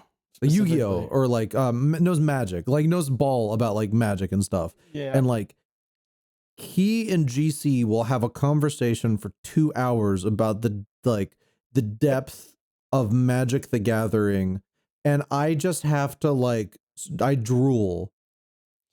I'm like, it's so unfortunate because this is sort of like produced by the community. There's just way more people that are bad at explaining Magic the Gathering and card games than there are people who are good at it. Same thing with TTRPGs. Oh my god, okay, just really brief, really brief. On Christmas Eve, I had to listen to my brother-in-law explain the rules of a fucking board game that should have taken 2 fucking minutes to explain, and he spent an hour explaining it to these people who had never played it before, and I could see their interest fade from their eyes. It was, I don't, if for people that may know the board game, it's a card game, very basic card game called Coup. And it's really simple. You get 2 cards, they do a thing, you can lie about the cards that you have. If someone calls bullshit on you, you lose, and they call it right, you lose a card. If they're wrong and you were being honest, they lose a card. Whoever still has the last person with cards standing wins. That's it. That's all you got to know. You just lie. It's a game about lying to people and doing things with your lies. He spent an hour. Honestly, kind of why I also don't like a lot of board games, because it's just like no one really knows how to explain them right. Like, and they make them really boring by explaining them, but oftentimes like the manual is just unclear, so you're stuck with these people who have like no charisma because, you know, they're board game people. They don't know the real world like that. They play board games all day. So unfair. We be nice to them because it's like it's not their fault they were born liking board games. I've played so many board games. If anybody wants advice on how to explain the rules, literally just make the person who's new to the board game go last. Mm-hmm. And then just everybody take a turn. And while you're taking your turn, you just explain what you're doing. Oh, I'm going to take these 2 things and I'm going to do this and I'm going to pick up a card and the card will let me do something later. Okay, now you go.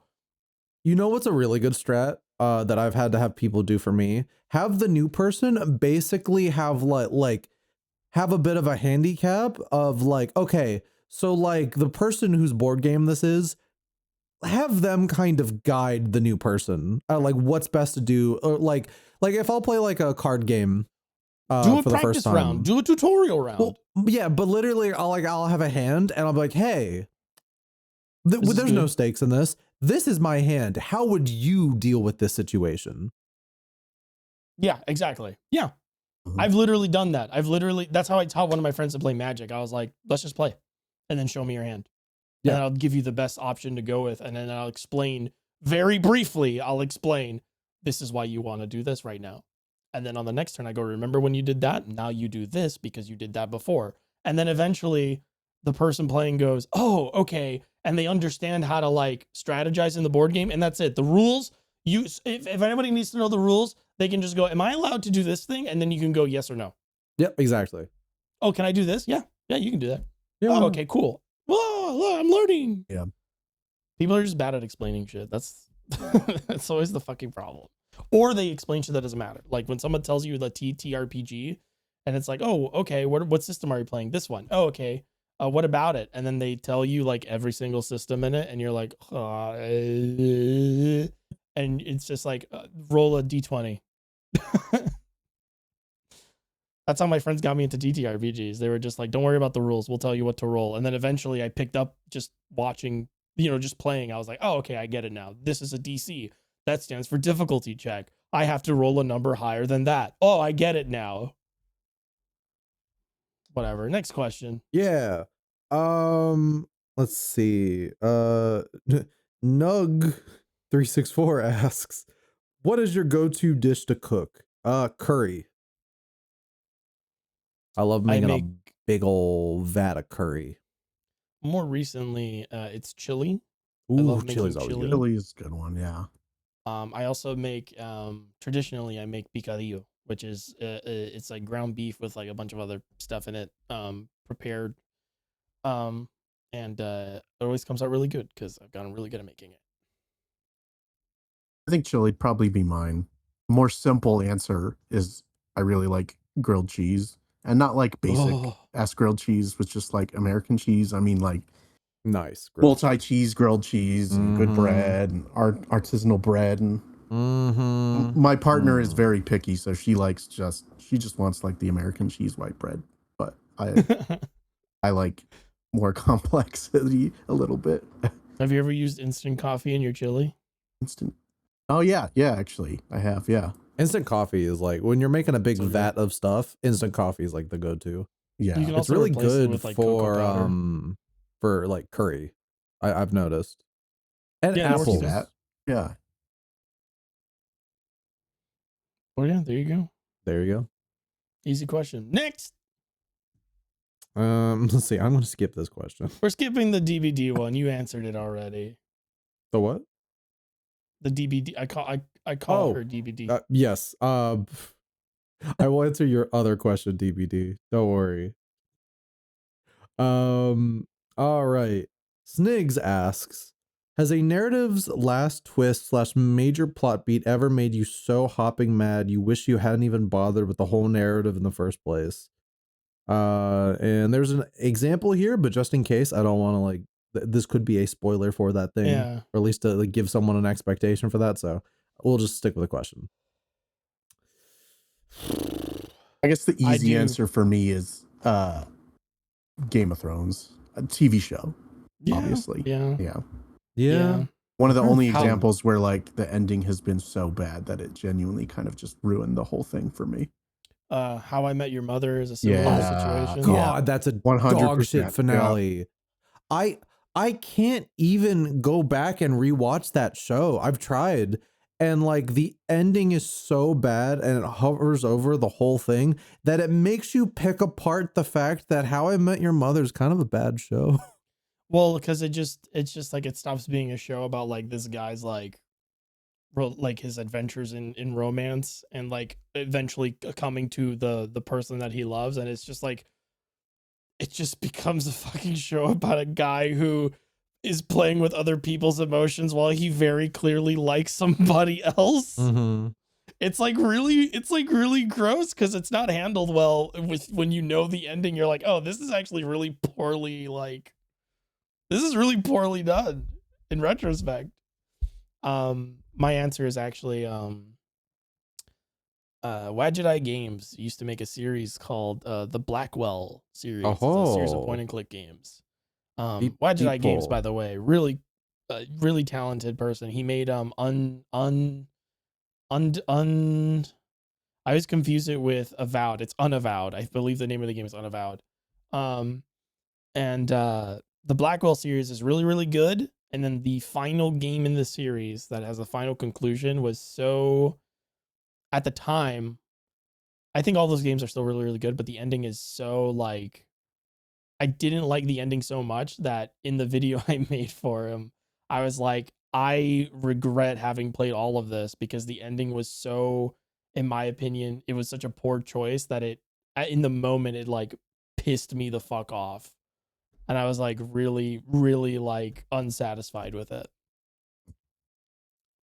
I don't know if this I is remember the not just to mention real quick, GC's video. I like the creator like found your video, was like, I'm really sorry. Well, he was like, if there's one thing I know, it's that I can't please everybody. Thank you for your video. And he was very respectful. And I remember in my video, I was just kind of being like a whiny baby, and I was like, no, and I was killed with kindness. Mm-hmm. That's how you do it. Yeah. this maybe doesn't, I don't know if this counts, but like I guess the final season of Scrubs, that like the terrible season 9, like Just the season 8 interns. is phenomenal and they have a really good finale, and then they did that ridiculous spin-off season 9, and it Well, was the thing is that was supposed to be an entirely different show, Yeah. but the network told them to just package it as a new the last season for the original show, and they wrote it to try to like to try and accommodate that. Yeah. Yeah, and it So it that fucking sucked. it kind of doesn't count because the ending of season 8 is supposed to be the finale, but Yeah. Yeah, absolutely. I I'm think it trying still to counts. think of media where like the ending has just killed like my enjoyment besides what we've already like talked about, because it's like I oftentimes don't like it's You don't not get like there. the what I notice with media is that it's very rare that they fuck up at the very, very, very last moment. Mhm. Usually there's some signs. Yeah, you see it coming. Yeah, you like I kind of sense myself getting less engaged the further it goes, and then I just drop off like entirely. I think a lot of Yeah. people's answer to this question might be like Mass Effect 3. I don't Yeah, like that's an easy Yeah. one. I don't hate the Mass Effect 3 ending. I don't love it, but I also don't hate it. So, I think it's a worse ending for the entire trilogy as a whole than it is for just Mass Effect 3. yeah. Yeah. And that's sort of my take on it. And also, yeah, like it kind of sucks that like the whole game is like built around this idea of building up resources, and you can see it's measured. Like the game shows you like your progress on it, and then at the end it's like, oh, it doesn't actually matter, and it's like, fuck, what the hell? Yeah. If That was one I of those. if I liked Gundam Unicorn, I can see myself getting really mad at the last twist of Gundam Unicorn. But we all Unfortunately, knew Gundam it. Unicorn is terrible. We all knew it fucking sucked. God, I need to have at least one. Like, Fucking hate because you, it's like Gundam I'm like, Unicorn. for example, I'm thinking of a show like The Office. Well, I thought The Office kind of died early on. Like, I really liked a bit of the early Office, and then like there's a point even before Michael leaves where all of the characters stop being real people and become cartoon characters. Yeah. Again, they just start doing the thing that people meme them for instead of just continuing to do what they were doing. Or Did like, you ever I'm sorry. oh, go ahead. I was going to ask about something separate, so go ahead. Oh, I was gonna be like another thing, where like this isn't exactly it, but it's like in a similar ballpark of like things that get terrible. Have any of you guys watched Modern Simpsons? A little Yeah. bit. Yeah. It's fucking awful. It's Yeah. Yeah. so bad. I watched an episode with my family. It was like the most recent like Christmas special or something. They just put it on when I was like visiting. And it was just like, what if Ned Flanders maybe becomes a atheist and then he has to rediscover God and Jesus Christ, and Marge is there and her actress is basically dying. Everyone just sounds horrible and no one has any ideas, and like that's usually the kind of disappointment I get with media. Or like the worst ending a media could have, especially shows, is it it got canceled. Mhm. I thought of one and it left my mind, but I wanted to ask you about it because I think maybe this counts for you. Fuck, what was it? It was an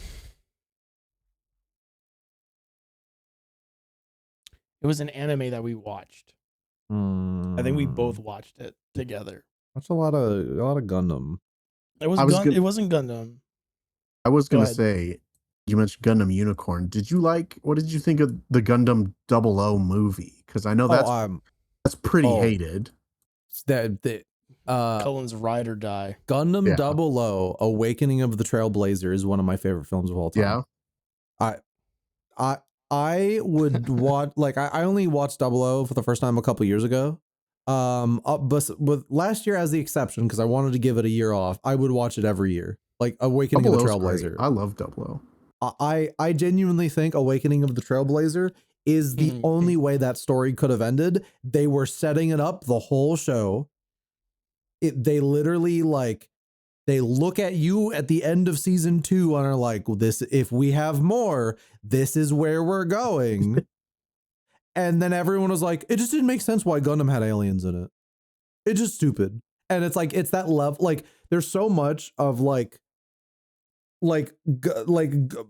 Gundam has so much bad faith, stupid criticism It for does. like some of Yeah. it, where it's just like, you said this can only be this. It's not this. it's stupid that it's that, and therefore it is bad.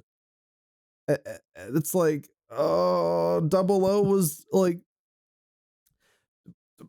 I don't know. I love Awakening of the Trailblazer. That is the kind of ending where one of my friends who's also a Double O fan calls it like Awakening of the Trailblazer is the victory lap. Like Double O ends really well with season 2. And this is a movie that's like, hey, if you love these characters, if you love the kind of like ethos we're putting into our story, this is for you. I know people who like got to season 2 and were like, I don't really care about Double O.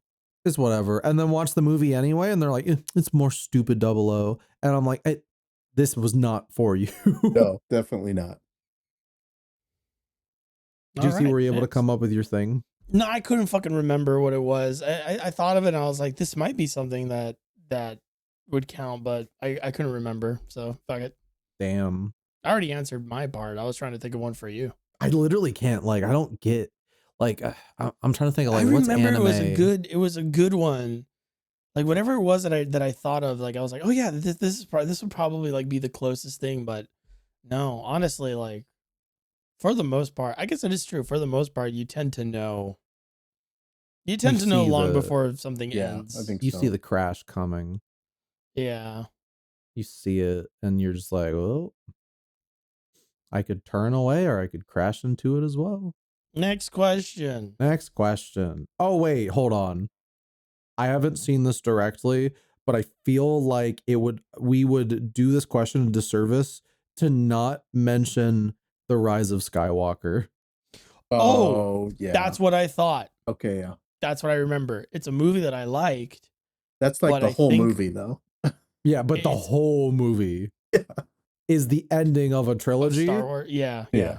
And that's pretty bad. Just bad. Yeah, you're completely right. Yeah. And I will say I liked The Last Jedi enough. I have issues with it, but I liked it enough. I don't like parts of how that movie ends. I think I think Rian Johnson's really good at writing the whodunits. I don't think that style of schmaltz works all the time in Star Wars. Fair. I haven't seen Last Jedi yet. Really? Dude, I haven't watched the sequel trilogy. Like those were movies that were so thoroughly discussed online that I knew everything about all of the movies the moment they came out. That was weird. Them because we should watch them because what people talked about online is not even like I feel like conversations about those movies fail to get across those movies. No, yeah. It's not that I'm never going to watch them. It's just that like it was like a cultural like moment in the 2010s that just kind of passed me by. Mm-hmm. Like I just didn't go see them. It was like everybody, like it's the same thing with how like everybody saw Endgame. Yeah. I didn't. Like I did. I actually, well, okay, I saw it, but like it was like a year or two later in like during COVID on Disney Plus.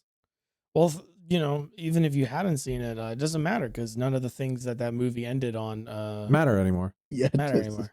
So none of the impact that those scenes had originally matter anymore because they're gonna study this era of the MCU like in classes on like how to ruin like mega billion multimedia franchises. Oh yeah. It's gonna be like the. Don't you understand? Lasting character choices and consequences of those choices and character arcs don't matter because people forget about them a week after they come out. So they can do whatever they want with new stuff because people don't care. They just want more good. We made a whole like new Captain America thing. No one liked it though because we gave it to idiots and we're idiots too. Fuck it. Fuck everything. Who cares? That's right. Chris Evans, a big fat Chris Evans back. We gave him money. No shade to Chris Evans. No, he's very dreamy, but like You also take that paycheck, buddy. And he's a great actor. Yeah, and he does other stuff too, and he's great in other stuff. I got no problem with Chris Evans. Anyway, next question. All right, next question. It's funny. This was asked during our when recording started. But while we were talking about soup. While we were talking about soup. So Dumb Bitch Disease asks, what kinds of soups are Burt Brothers hoping to eat more of in big 2026? And the answer is always zuppa toscana. Olive Garden soup. What? Yeah. 100%. All of them. Zuppa toscana is so good. I'd like a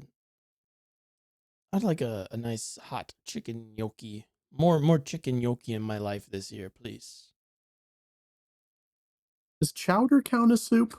Yes. Oh, yes, it does. I had clam chowder for a canned clam chowder for lunch. It was so good. I don't love seafood, but I have discovered in the last year that I do like clam chowder. So I might try and eat more of that this year. Excellent. GC's allergic to shellfish, so he could never. I wasn't always. I know what it tastes like. It tastes delicious. I know, but it's always really fun when we go to MagFest and we have a tradition of going to the lobster rolls. Eating the lobster rolls. And he just has to sit there as we all eat these lobster rolls and then go no, there's the butter and the fish. It's a miracle I can walk into that restaurant without inflating and popping like a balloon. But yeah. Zuppa toscana, always. All right, and our last question from Speedwagon. Started 100 line earlier this week, and while I've not finished Route Zero, I love that even the annoying characters still get a moment to shine, and how their abilities are a reflection of their personality / backstory. Is there any piece of media that would be improved / funny to watch if you dropped a character from 100 line in it? Anything with that emo chick, just put her. I mean, I think almost anything. The answer is her into anything. I was put Darumi into a Trails game. Yeah, put that scene girl in whatever the fuck. It doesn't matter. It'd be she would funny. Out lampshade all of the Daybreak characters who are already really good at lampshading everything. Who's the pathetic guy? Oh, Shoma. Oh yeah, Shoma. Yeah. You could put Shoma in a Dark Souls game, and I think it would be really fucking funny. I would like that. I was thinking you put Shoma in a World War II history documentary and just see him die in battle. You should put what's the poor guy's name? Gaku. You could put Gaku in a business tycoon game. I would like to see Takumi in Groundhog Day. Oh God. First time. Mm-hmm. And then put Ato in the coziest put him in all the cozy games. You put him in all the cozy games and you just watch. God, Ato's my guy. Yeah. Oh, and literally put the fucking biker dude, just put him in a Yakuza game, because that would just be cool as fuck. Just give me that. Yeah. Just give me that 100%. I think almost any of the characters in Star Trek would be very funny as well. You should put Worf in a medieval fantasy game. I think that would work really well. But that is all of our questions. We're done. All right. Well, folks, that is going to be us. We've recorded for another 3 hours. Oh, fuck. We did it again? Yeah, we did it again. Fuck. We don't do this all the time. We promise. Thank you so much for joining us today. You know where to find us if you would like to find us. We do have a Discord. You can go find it somehow. And if you've already found us, great. If you don't know where to find us, then how did you get here? Do you read? Check the video description. You'll see. Until next 2 weeks from now, when this goes up, please take care of yourselves. Have a good beginning of your year. We're all rooting for you, and we'll see you then. Happy 2026. Bye-bye. Bye.